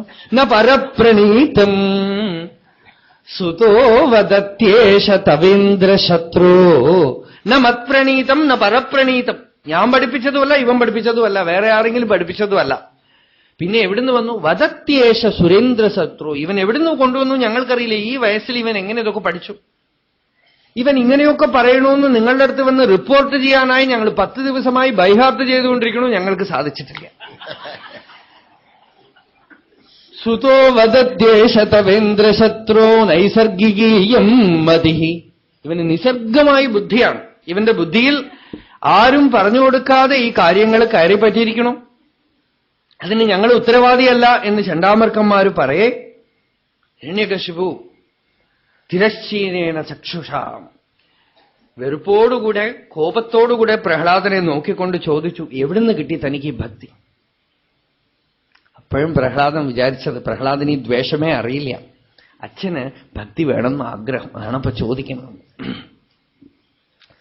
മതിന്ന കൃഷ്ണേ പരതസ്വതോ വാ മിഥോ വിപദ്യേത ഗൃഹവ്രതാനാം അദാന്തഗോഭിർവിശതാം തമിശ്രം പുനഃ പുനഃ ചർവിതസർവണാനാം നതേ വിദുസ്വാർത്ഥഗതിം ഹി വിഷ്ണും ദുരാശയാ യേ ബഹിരർത്ഥമാനിനഃ അന്ധായത അന്ധൈഃ ഉപനീയമാനാഃ വാചീശതന്ത്യാമുരുദാം നിബദ്ധാഃ. അച്ഛാ, ഈ കൃഷ്ണഭക്തി സ്വയം ചിന്തിച്ചുണ്ടാക്കാനും പറ്റില്ല, വേറെ ആരെങ്കിലും പറഞ്ഞു തന്നിട്ടും വരില്ല. ഈ ഗൃഹസ്ഥാശ്രമത്തിൽ കൂരിരുട്ടിൽ വീണ് ചവച്ചത് തന്നെ ചവച്ച് വാന്താശി അപത്രവഹ, പുറമേക്ക് വമിച്ചതൊക്കെ എടുത്ത് തിന്നുന്ന ഈ നാണം കെട്ട ജീവിതം എത്ര ജന്മമായി തുടങ്ങിയിട്ട് അങ്ങനെയുള്ളപ്പോ എങ്ങനെ കൃഷ്ണഭക്തി വരും? കൃഷ്ണനെ എപ്പോ പ്രാപിക്കാനൊക്കും, എപ്പോ ഭക്തി ചെയ്യാനൊക്കും എന്ന് വെച്ചാൽ എപ്പോഴാണോ ഭഗവത് ഭക്തി കൊണ്ട് ഉന്മാദന്മാരായി അകിഞ്ചനന്മാരായി നിസ്വാർത്ഥന്മാരായി നടക്കുന്ന പരമഭാഗവതന്മാരായ സാധുക്കളുടെ പാദരജസ്സുകൊണ്ട് അഭിഷേകം ചെയ്താൽ ഭക്തി വരും. ഹിരണ്യകശിപുവിന് പറഞ്ഞു കൊടുക്കാണ്, ഇവനെ കൊല്ലൂ, വെട്ടു. സശൂലൈഹി ആവിദ്ദഃ സുബഹു മഥിതോ ദിഗ്ഗജഗണൈഹി മഹാസർപ്പൈഹി ദഷ്ടഃ അനശന ഗരാഹാര വിധുതഃ. ഇതൊക്കെ നമ്മൾ എളുപ്പത്തിൽ വാക്ക് പറഞ്ഞു പോകുമ്പോൾ പറയാം. എല്ലാ ഭക്തന്മാരുടെയും ജീവിതത്തിലുള്ളതാണ് ഈ ക്രൂസിഫിക്ഷൻ. ഒരു വിധത്തിൽ അല്ലെങ്കിൽ ഒരു വിധത്തിൽ എല്ലാവരും അപമാനത്തിലൂടെയും വേദനയിലൂടെയും ദുഃഖത്തിലൂടെയും ഒന്നിൽ സമൂഹത്തിൽ നിന്നോ അല്ലെങ്കിൽ കുടുംബത്തിൽ നിന്നോ അല്ലെങ്കിൽ പ്രകൃതിയിൽ നിന്നോ ഏതെങ്കിലും വിധത്തിലുള്ള ആ അഗ്നിയിലിട്ട് സ്വർണത്തിന് പാകപ്പെടുത്തുന്ന പോലെ ശൂലം കൊണ്ട് കുത്തി, മലയുടെ മേലെന്ന് ഉരുട്ടിയിട്ടു, ആന കൊണ്ട് ചവിട്ടാൻ പറഞ്ഞു, പാമ്പിന്റെ വിഷം കൊടുത്തു. ഇതൊക്കെ കൊടുക്കുമ്പോഴും പ്രഹ്ലാദന് ഒരു ഭാവഭേദമില്ല. സ്ഥിതപ്രജ്ഞസ്യ കാ ഭാഷ. മലയിൽ നിന്ന് ഉരുട്ടിക്കഴിഞ്ഞാൽ പ്രഹ്ലാദൻ, ഹിരണ്യകശിപു ചോദിക്കും, മലയിൽ നിന്ന് ഉരുട്ടിയോ? പ്രഹ്ലാദൻ വന്ന് നമസ്കരിച്ച്, അച്ഛാ മലയിൽ നിന്ന് ഉരുട്ടിക്കഴിഞ്ഞു. പ്രഹ്ലാദൻ വിചാരിച്ചിരിക്കുന്നത് ജാതകർമ്മം, നാമകരണം, കർണവേദം, ചൗളം എന്ന് പല സംസ്കാരങ്ങളുണ്ട്. അതുപോലെയാണ് ഈ മലയുടെ മേലെന്ന് ഉരുട്ടുക, ശൂലം കൊണ്ട് കുത്തുക. അച്ഛനെ എന്നോട് എത്ര സ്നേഹം, എന്തൊക്കെയാ ചെയ്യണത് എനിക്ക് വേണ്ടി. ശൂലം കൊണ്ട് കുത്തിയോ? കുത്തി. വിഷം കൊടുത്തു വെച്ചാ വിഷം കുടിച്ചു, നന്നായിട്ടുണ്ട്. ഹിരണ്യകശിപു അല്പമൊന്നും അന്താളിച്ച് നിൽക്കാണ്. ചണ്ടാമർക്കന്മാര് വന്ന് പറഞ്ഞു, ഞങ്ങൾ ഒന്നുകൂടെ കൂട്ടിക്കൊണ്ടുപോയി പഠിപ്പിക്കാമെന്ന്. കുട്ടിയെ അവരിത്രകാലം ശ്രമിച്ച് നടന്നില്ലേ, ഇപ്പൊ എന്താ? കുട്ടി പ്രഹ്ലാദന്റെ സാന്നിധ്യത്തിൽ അവർക്കൊരു സുഖമുണ്ടേ. ഹിരണ്യകശിപുവിനെ പേടിച്ചിട്ട് അവര് എന്തൊക്കെയോ ചെയ്യാണ്. ഏതായാലും ഇപ്പോ ഹിരണ്യകശിപു പതുക്കെ തോൽക്കുകയാണ്. അപ്പൊ പ്രഹ്ലാദനെ കൂട്ടിക്കൊണ്ടുപോയി പാഠശാലയിൽ വെക്കുക. ആ സാന്നിധ്യം നമുക്കും ഒന്ന് കിട്ടട്ടെ, അവർക്കൊരു സന്തോഷമുണ്ടേ. ശുക്രാചാര്യർ പാവം പഠിപ്പിച്ച് കഴുത്തിന് വെള്ളത്തിൽ നിർത്തി ഗുണഘോഷം പഠിപ്പിച്ചാലും തലയിൽ കയറാത്ത മട്ടാണ് അവർക്ക്. ഇപ്പൊ പ്രഹ്ലാദനെ കാണുമ്പോൾ അവർക്കൊരു സന്തോഷം, ജീവിതത്തിനൊരു അർത്ഥമുണ്ടെന്ന് തോന്നുന്നു. അപ്പൊ കൂട്ടിക്കൊണ്ടുപോവാ, പാഠശാലയിൽ കൊണ്ടുപോയി വെക്കാം. കൂട്ടിക്കൊണ്ടുപോയി പ്രഹ്ലാദൻ. അവിടെ ചെന്ന് പ്രഹ്ലാദൻ തീരുമാനിച്ചു, ഇനിയിപ്പോ എല്ലാവർക്കും കൊടുക്കുക തന്നെ. തനിക്ക് കിട്ടിയ ആനന്ദം, യാൻ പെറ്റ ഇൻപം പെരുകൈ വയ്യകം, ഇല്ലയാ? എല്ലാരും വാങ്ങൂ, എല്ലാരും കേൾക്കണം, എല്ലാരും ധരിച്ചിക്കണം. ശൃണ്വന്തു വിശ്വേ അമൃതസ്യ പുത്രാഹ ആയേധാമാനി ദിവ്യാനി തസ്ഥു. എല്ലാ ലോകത്തിലുള്ളവരും കേൾക്കട്ടെ. എല്ലാരും இந்த ആനന്ദത്തെ പരുകണം, എല്ലാരും இந்த ആനന്ദത്തെ അനുഭവിക്കണം. காகம் உறவு கலந்து உண்ணக் கண்டீர் அகண்டாகார சிவபோகம் எனும் பேரின்ப வெள்ளம் பொங்கித் ததும்பிப் பூரணமாய் ஏக உருவாய் கிடக்குது ஐயோ, இனி எடுத்த தேகம் விழும் முன் புஜிப்பதற்கு சேரவாரும் ஜகத்தீரே. தாய்மான சுவாமிகள் பாட்டு. அகண்டாகாரமா ஏக உருவா அந்த ஆனந்தம் கிடக்கிறது. அந்த ஆனந்தத்தை அனுபவிக்கிறத நான் மாத்திரம் எப்படி தனியே சாப்பிடுறது? ஒரு காக்கைக்கு நான் கொஞ்சம் வெத்து கிடைச்சதுன்னா, கொஞ்சம் சோறு போட்டதுன்னா, ஊர்ல இருக்கிற காக்கையெல்லாம் காக்கா கான்னு கூப்பிடுறது. காகம் உறவு கலந்து உண்ணக் கண்டீர். எனக்கு கிடைச்சிருக்கிறதோ அகண்டாகார சிவபோகம். லௌகிக விஷயபோகங்கள்லாம் தெரிகிறது. இது சிவபோகம் எனும் பேரின்ப வெள்ளம், ஃப்ளட், ஆனந்தத்தோட வெள்ளம் பொங்கி ததும்பி பூரணமாய் அப்படியே அது ஃப்ளட் ஆகி வந்துட்டு இருக்க அந்த ஆனந்தத்தை எப்படி அடக்கி வச்சுக்கிறது? எல்லாரும் அனுபவிக்கட்டுமே, எல்லாரும் பருகட்டுமே. ஹந்தார்பகாஹே ശൃണുത വചോവ സർവത ശിവം. പ്രഹ്ലാദൻ പറഞ്ഞു, ഹേ കുഞ്ഞുങ്ങളെ, ഹേ അസുരബാലന്മാരെ, എല്ലാരും കേൾക്കൂ. വചോവ സർവത ശിവം, നിങ്ങൾക്ക് എല്ലാം കൊണ്ടും മംഗളമായിട്ടുള്ളത് ഞാൻ പറഞ്ഞു തരാം. ഗുരുക്കന്മാരാണെങ്കിലും അസത്യം പറഞ്ഞാൽ, നമുക്ക് ഹിതമല്ലാത്തത് പറഞ്ഞാൽ സ്വീകരിക്കരുത്. ഗുരുക്തം അപിന ഗ്രാഹ്യം യത് അനർത്ഥേ അർത്ഥകൽപ്പനം. അനർത്ഥത്തിന് അർത്ഥമെന്ന് ഗുരുവാണെങ്കിലും പറഞ്ഞു തന്നാൽ ഏൽക്കരുത്. നമ്മളുടെ ജീവിതത്തിനൊരു അർത്ഥമുണ്ട്. ചെറിയ കുട്ടിയായിരിക്കുമ്പോൾ മുതൽ ഭക്തി ചെയ്യണം. കൗമാര ആചരേത് പ്രാജ്ഞഃ ധർമാൻ ഭാഗവതാനിഹ ദുർലഭം മാനുഷം ജന്മാ തദപി അധ്രുവം അർത്ഥതം. ഈ മനുഷ്യജന്മം കിട്ടിയിരിക്കുന്നത് വളരെ ദുർലഭം. അത് എത്ര ദിവസം നിൽക്കുമെന്ന് പറയാൻ വയ്യ. ഇപ്പൊ പോവും, കുമിള പോലെ പൊട്ടിപ്പോവും. അതുകൊണ്ട് ഭഗവാനെ ഭജിക്കണം. ഭഗവത് ഭക്തിക്ക് കഷ്ടമൊന്നുമില്ല. എന്താന്ന് വെച്ചാൽ ഭഗവാൻ നമ്മളുടെ അന്തരാത്മാവാണ്, കിട്ടിയിട്ടുള്ള വസ്തുവാണ്. കിട്ടേണ്ട വസ്തുവാണെങ്കിൽ എന്തെങ്കിലും പ്രയത്നം വേണം. സിദ്ധമായ വസ്തുവാണ്, നമ്മളുടെ സ്വരൂപമാണ്, നമുക്ക് സിദ്ധമായ ബോധമാണ്. നഹി അച്യുതം പ്രീണയതോ ബഹു ആയാസോ അസുരാർഭകാഃ ആത്മത്വാത് സർവഭൂതാനാം സിദ്ധത്വാദിഹ സർവതഃ. സിദ്ധമായി കിട്ടിയിട്ടുള്ള വസ്തുവാണ് ഭഗവാൻ. പ്രത്യേകാത്മസ്വരൂപേണ ദൃശ്യരൂപേണ സ്വയം ഉള്ളില് പ്രത്യേകാത്മാവായി സാക്ഷിയായിട്ടും പുറമേക്ക് ദൃശ്യപ്രപഞ്ചമായിട്ടും നിൽക്കുന്നത് ഒരേ ബോധവസ്തുവാണ്. ആ ഭഗവാൻ സിദ്ധവസ്തുവായിരിക്കുന്നു, കേവലാനുഭവസ്വരൂപമായി ഹൃദയത്തിൽ സിദ്ധിച്ചിരിക്കുന്നു. ആ ഭഗവാനെ ഭക്തി കൊണ്ട് ഭജിച്ചാൽ പ്രിയത്തെ അമലയാ ഭക്ത്യാ ഹരിരന്യത് വിഡംബനം. ഇങ്ങനെ പഠിപ്പിച്ചുകൊണ്ടിരിക്കുമ്പോൾ കുട്ടികൾ ചോദിച്ചു, പ്രഹ്ലാദ, ഇതൊക്കെ നിനക്ക് എവിടുന്ന് കിട്ടി? നമ്മളൊക്കെ ഒരേ പാഠശാലയിൽ പഠിച്ചതാണല്ലോ. ഈ ചണ്ടാമർക്കന്മാരൊന്നും നമുക്കിത് പറഞ്ഞു തന്നില്ലല്ലോ, എവിടുന്ന് കിട്ടി? പ്രഹ്ലാദൻ പറഞ്ഞു, നാരദ മഹർഷി ഇട്ടു തന്ന ഭിക്ഷ. എന്റെ അച്ഛൻ മന്ദരാചലത്തിൽ തപസ്സിൽ പോയപ്പോ അമ്മ ഗർഭിണിയായിരുന്നു. അപ്പൊ അമ്മയുടെ ഗർഭത്തിലുള്ള എന്നെ ഇന്ദ്രൻ അപഹരിച്ചുകൊണ്ടുപോയി. നാരദ മഹർഷി വന്നു ഇന്ദ്രനോട് ചോദിച്ചു, എങ്ങോട്ടാ കൊണ്ടുപോണ കയാധുവിനെ? ഇവളുടെ ഗർഭത്തിൽ ഹിരണ്യകശിപുവിന്റെ ശുക്ലം ഉണ്ട്. ഒരു ഹിരണ്യകശിപുവിനെ കൊണ്ട് തന്നെ ഞങ്ങൾക്ക് സഹിക്കവയ്യ. അതുകൊണ്ട് ഈ ശിശുവിനെ വധിക്കാനായിട്ട് കൊണ്ടുപോവാണ്. നാരദൻ പറഞ്ഞു, പരമഭാഗവതനാണ് ഇവളുടെ ഗർഭത്തിലുള്ളത്, ഇവളെ എനിക്ക് തരൂ. നാരദ മഹർഷി കുറെ കാലമായി കാത്തിരിക്കുകയായിരുന്നു അത്രേ.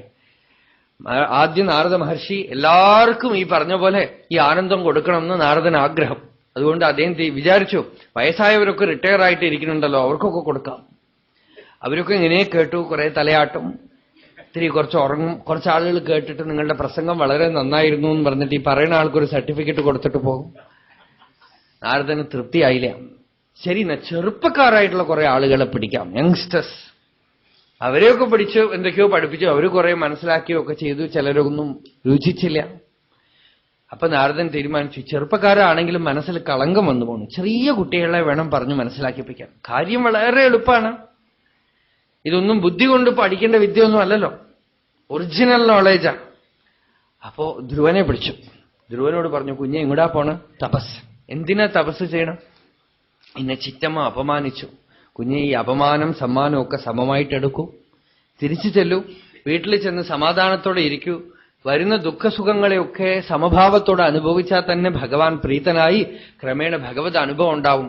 പറ്റില്ല. ഞാൻ ഘോരമായി ക്ഷത്രിയ വംശത്തിൽ ജനിച്ചവനാണ്, എനിക്ക് ഈ അപമാനം സഹിക്കുകയ്യ. കാന്താരി മുളകെന്ന് പറയില്ല, എത്രയേ ഉള്ളൂ, 5 വയസ്സ്. അതിന് അപമാനം സമ്മാനം എന്നൊക്കെ പറയണു. നാരദൻ പറഞ്ഞു, ഇനി ഗർഭത്തുനിന്ന് പുറത്തിറങ്ങുന്നതിന് മുമ്പ് പിടിക്കണം, പുറത്ത് വന്ന അപകടമാണ്. അങ്ങനെയാണ് പ്രഹ്ലാദനെ കയാധുവിന്റെ ഗർഭത്തിൽ വെച്ച് പിടിച്ചത്. കയാധുവിനെ തന്റെ ആശ്രമത്തിൽ കൊണ്ടുപോയി വെച്ച് നാരദ മഹർഷി ശരീരീ ഭേദത്തിനെ, ദേഹദേഹി ഭേദത്തിനെ ആദ്യം വിവരിച്ചു കൊടുത്തു പ്രഹ്ലാദന്. ധർമ്മസ്യ തത്വം ജ്ഞാനം ച, തന്നെ രക്ഷിക്കാൻ ജ്ഞാനവും വ്യവഹാരത്തിന് ഭാഗവത ധർമ്മത്തിനെയും പറഞ്ഞുകൊടുത്തു.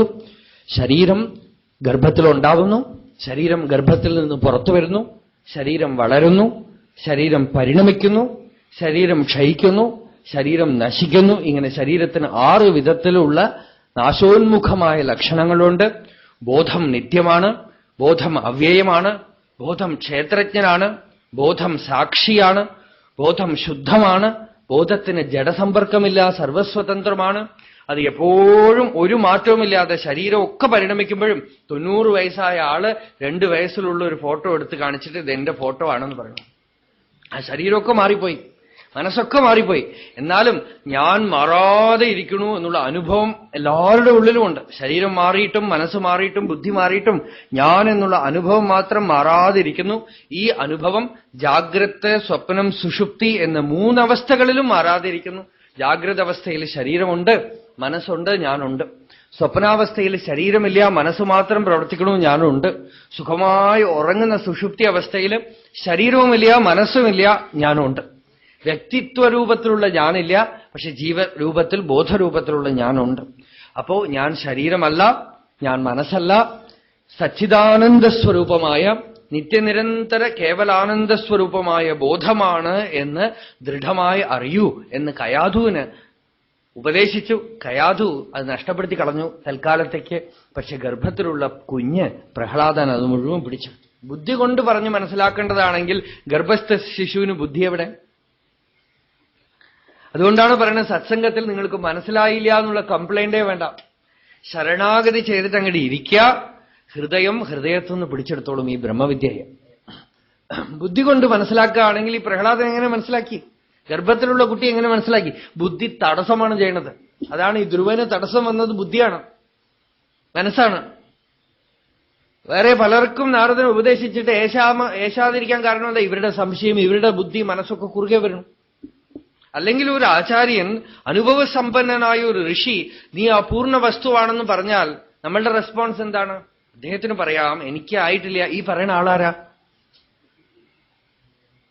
യഥാർത്ഥ ഗുരുഭക്തി എന്താണ്? വിനയമൊന്നുമല്ല. ഗുരു പറയണതിന് ഒരു തടസ്സവുമില്ലാതെ സ്വീകരിക്കാൻ സമ്മതിക്കാതെ സ്വയം ഒരു ഇന്റർപ്രിട്ടേഷൻ കൊടുക്കുന്ന ആളാരാ? സ്വയം ഒരു വ്യാഖ്യാനം കൊടുക്കുന്ന ഈ അവിദ്യയാണ് ഗുരുപദേശം ഏശാതെ തടസ്സം ചെയ്യണം. നേരെ മറിച്ച് ആ ഉപദേശിക്കുന്നതിന് ഒരു ഇന്റർപ്രിട്ടേഷനും കൊടുക്കാതെ, ഒരു വ്യാഖ്യാനവും കൊടുക്കാതെ സ്വീകരിക്കുന്ന ആള് അപ്പൊ തന്നെ അനുഭവസമ്പന്നനായി തീരും, പൂർണ്ണനായിട്ട് തീരും.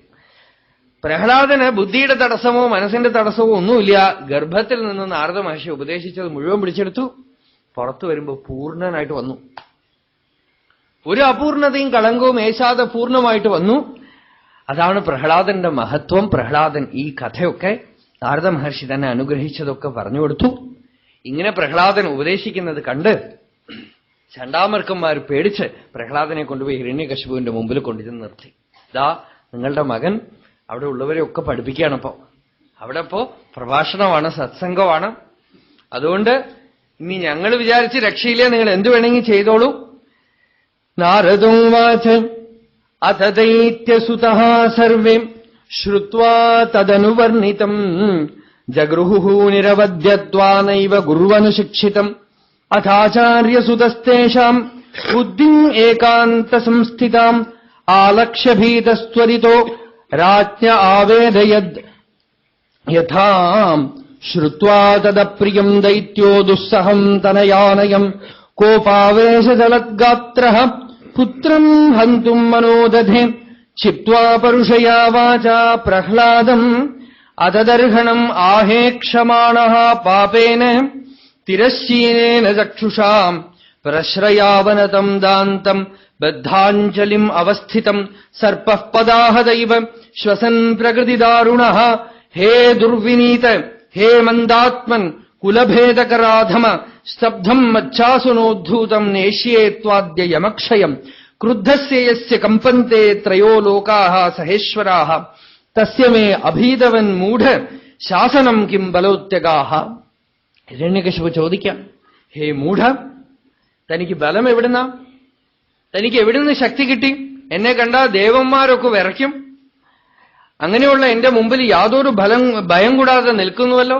തനിക്ക് എവിടുന്നാ ഈ ബലം? അച്ഛാ, ബലം എന്റെയോ അങ്ങയുടെയോ അല്ല, ബലത്തിന്റെയാണ് ഞാൻ, ബലത്തിന്റെയാണ് അങ്ങ്. ബലം സ്വതന്ത്രം, നമ്മൾ അസ്വതന്ത്രർ. ശക്തിയുടെ കയ്യിലാണ് നമ്മൾ, നമ്മളുടെ ശക്തിയല്ല. ആ ശക്തി ചലിപ്പിക്കുമ്പോ കൈ ചലിക്കുന്നു, ശക്തി ചലിപ്പിക്കുമ്പോ വർത്തമാനം പറയണം.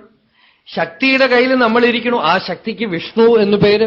ബലം മേ വൈകുണ്ഠഃ തവ ച ജഗതാം ചാപി സബലം സയേവ ത്രൈലോക്യം സകലം ഇതി ധീരോയം അഗധീത്. ഇതാണ് ധീരത എന്നാണ്. സകലതും ആ വിഷ്ണുവാണ്. ഇവിടെ രണ്ടാമതൊരു വസ്തുവില്ല.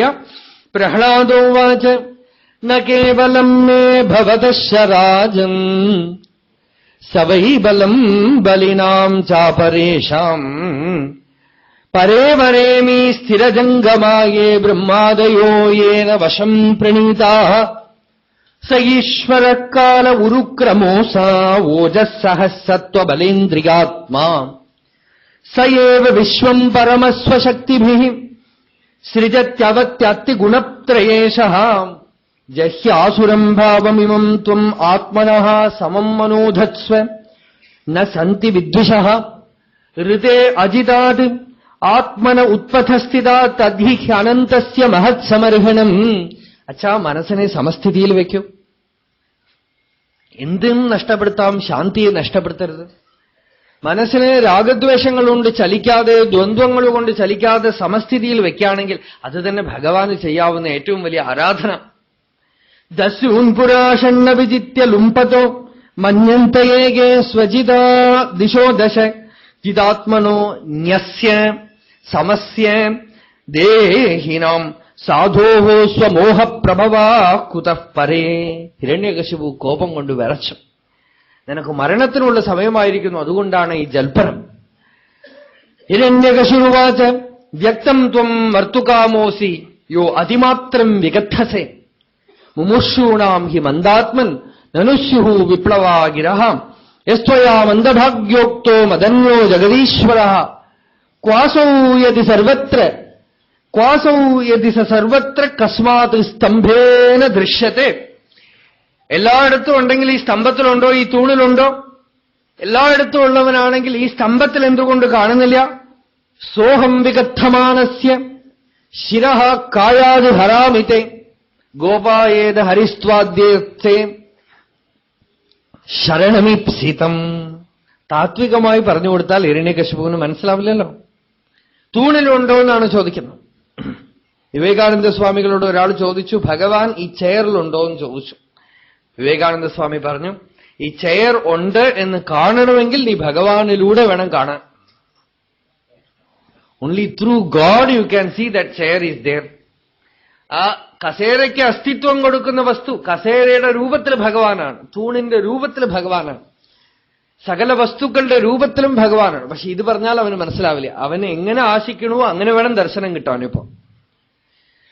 ഏവം ദുരുക്തൈർമുഹുരർദ്ധയൻ ഋഷാം സുതം മഹാഭാഗവതം മഹാസുരഃ ഖഡ്ഗം പ്രഗൃഹ്യോത്പതിതോ വരാസനാത് സ്തംഭം തതാട് അതിബലസ്വമുഷ്ടിനാം തദൈവ തസ്മിന്നിനദോതി ഭീഷണോ ബഭൂവയേനാണ്ടകടാഹമസ്ഫുടത് യം വൈ സ്വധിഷ്ട്യോപഗതം ത്വജാതയ ശ്രുത്വാ സുധാമാപ്യയമംഗവേനിരെ സ വിക്രമൻ പുത്രവധേപ്സുരോജസാം നിശമ്യ നിർഹ്രാദമപൂർവമദ്ഭുതം അന്തഃസഭായാം ന ദദർശ തത്പദം വിതത്ര സുഹൂയേന സുരാര്യൂഥപാഃ സത്യം വിധാതും നിജഭൃത്യഭാഷിതം വ്യാപ്തിം ച ഭൂതേഷു അഖിലേഷു ചാത്മനഃ അദൃശ്യതാം അത്യദ്ഭുതരൂപമുദ്വഹൻ സ്തംഭേ സഭായാം ന മൃഗം ന മാനുഷം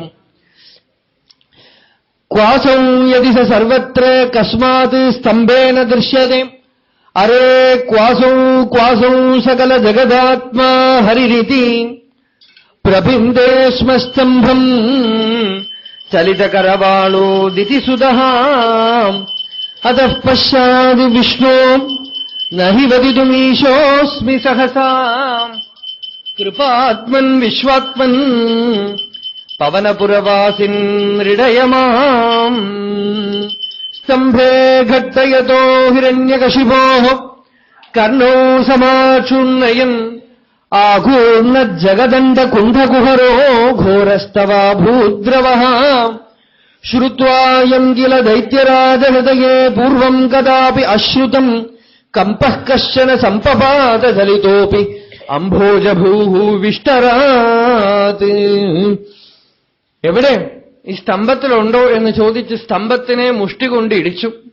സത്യം വിജാതും നിജഭൃത്യഭാഷിതം, സകല ഭൂതങ്ങളിലും സദ്വസ്തുവായിരിക്കുന്ന ആ പ്രഭു തന്റെ ഭൃത്യന്റെ വാക്ക് സത്യമായിട്ട് ചെയ്യാനായിക്കൊണ്ട് ആ സ്തംഭത്തിൽ നിന്നും ആവിർഭവിച്ചു.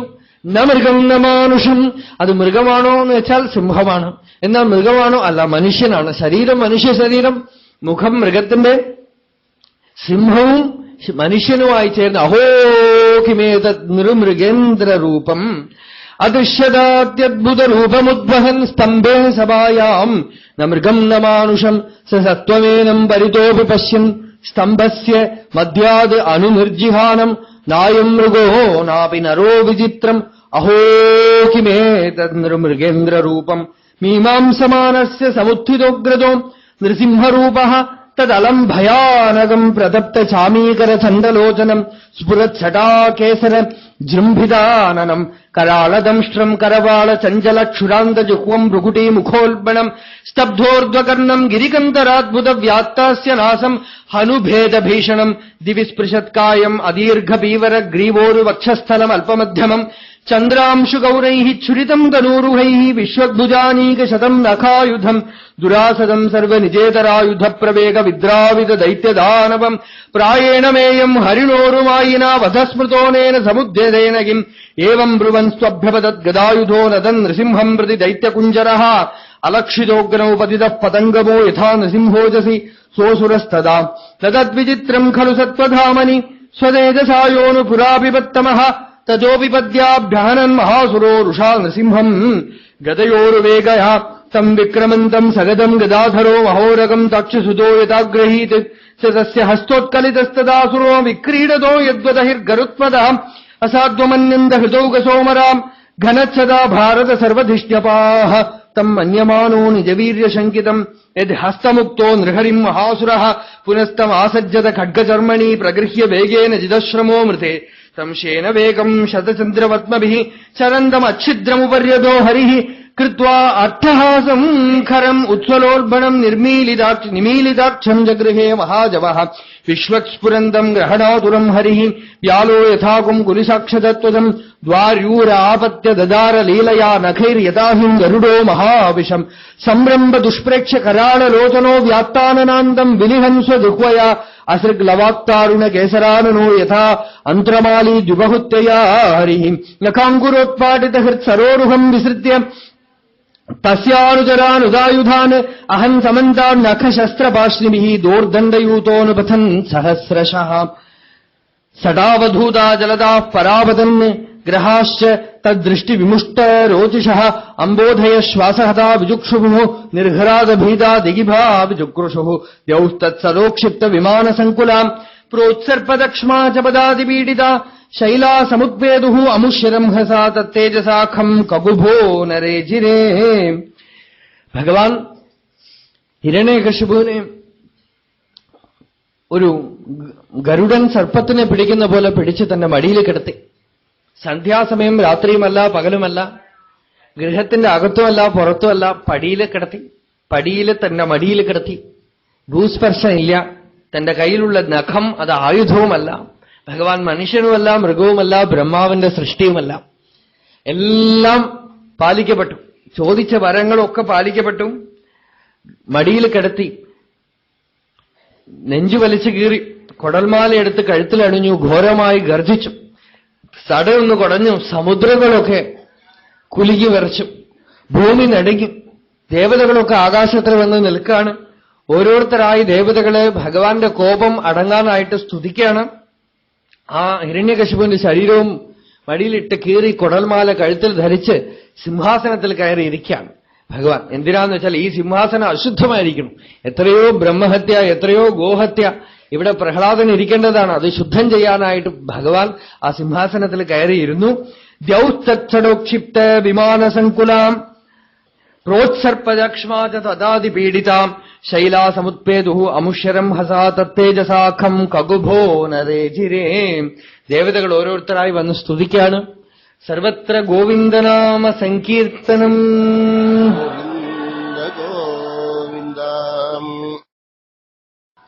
സിദ്ധചാരണ ഗന്ധർവന്മാരും നാഗന്മാരും വിഷ്ണുപാർഷദന്മാരും സ്തുതിച്ചും ഭഗവാൻ കോപമടങ്ങാതെ ഗർജിച്ചുകൊണ്ടിരിക്കുന്നു. മഹാലക്ഷ്മി ദേവിയെ പറഞ്ഞയച്ചും ലക്ഷ്മി പോലും ഭയന്നുപോയിന്നാണ്. അങ്ങനെ പ്രഹ്ലാദനെ ഭഗവാന്റെ അടുത്തേക്ക് പറഞ്ഞയക്കുകയാണ്. പ്രഹ്ലാദൻ ചെന്ന് യാതൊരു ഭയവും കൂടാതെ ഭഗവാന്റെ മുമ്പിൽ ചെന്ന് നമസ്കരിച്ചു. പ്രഹ്ലാദന്റെ ശിരസിലും ഭഗവാൻ തന്റെ കൈവച്ചു. സപദ്യഭിവ്യക്ത പരാത്മദർശന. ഭഗവാന്റെ ഹസ്തസ്പർശനം ഏറ്റ ഉടനെ പരമാത്മദർശനം ഉണ്ടായി പ്രഹ്ലാദന്. പ്രഹ്ലാദൻ ഭഗവാനെ സ്തുതിക്കുകയാണ്. അത്യദ്ഭുതമായ സ്തുതി. പ്രഹ്ലാദൻ പറയാണ്, ഭഗവാനെ ബ്രഹ്മാദി ദേവന്മാരും മറ്റുമൊക്കെ സ്തുതിച്ചു. അടങ്ങാത്ത അവിടുന്ന് ഈ അസുരവംശത്തില്, ഘോരമായ അസുരവംശത്തിൽ ജനിച്ച് എന്റെ സ്തുതിക്ക് വഴങ്ങിത്തരുന്നു എന്നുള്ളത് തന്നെ തെളിവാണ്. ഭക്തിയാണ് അങ്ങേക്ക് ആവശ്യം. അല്ലെങ്കിൽ ഗജേന്ദ്രന് അവിടുന്ന് പ്രീതിപ്പെടാനായിട്ട് ഒരു കാരണവുമില്ലല്ലോ. അതുകൊണ്ട് പ്രഭു, അങ്ങയുടെ ഈ സിംഹരൂപമോ ഭയങ്കരമായ രൂപമോ കണ്ട് ഞാൻ ഭയപ്പെടുന്നില്ല. ആ ഭയങ്കരമായ വായിലുള്ള പല്ലുകളും നാവും കണ്ട് ഞാൻ ഭയപ്പെടുന്നില്ല. എനിക്ക് ഭയമുണ്ട്, അങ്ങേ ഭയമില്ല. സംസാരത്തിനെ കണ്ട ഭയം തോന്നുന്നു. ഭീതോസ്മി സംസാര ചക്രകഥനാത് ഗ്രസതാം പ്രണീത. ആ പ്രഹ്ലാദന്റെ അദ്ഭുതമായ സ്തുതി. സർവത്ര ഗോവിന്ദനാമ സങ്കീർത്തനം. ഗോവിന്ദ.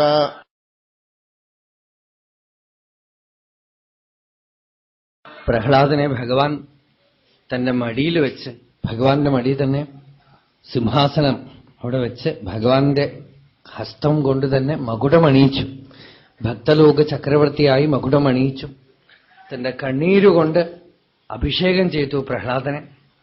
അങ്ങനെ പ്രഹ്ലാദന്, നരസിംഹമൂർത്തിയുടെ മടിയിലിരിക്കുന്ന പ്രഹ്ലാദനെ ധ്യാനിച്ചുകൊണ്ട് നമുക്കിന്ന് നിർത്താം.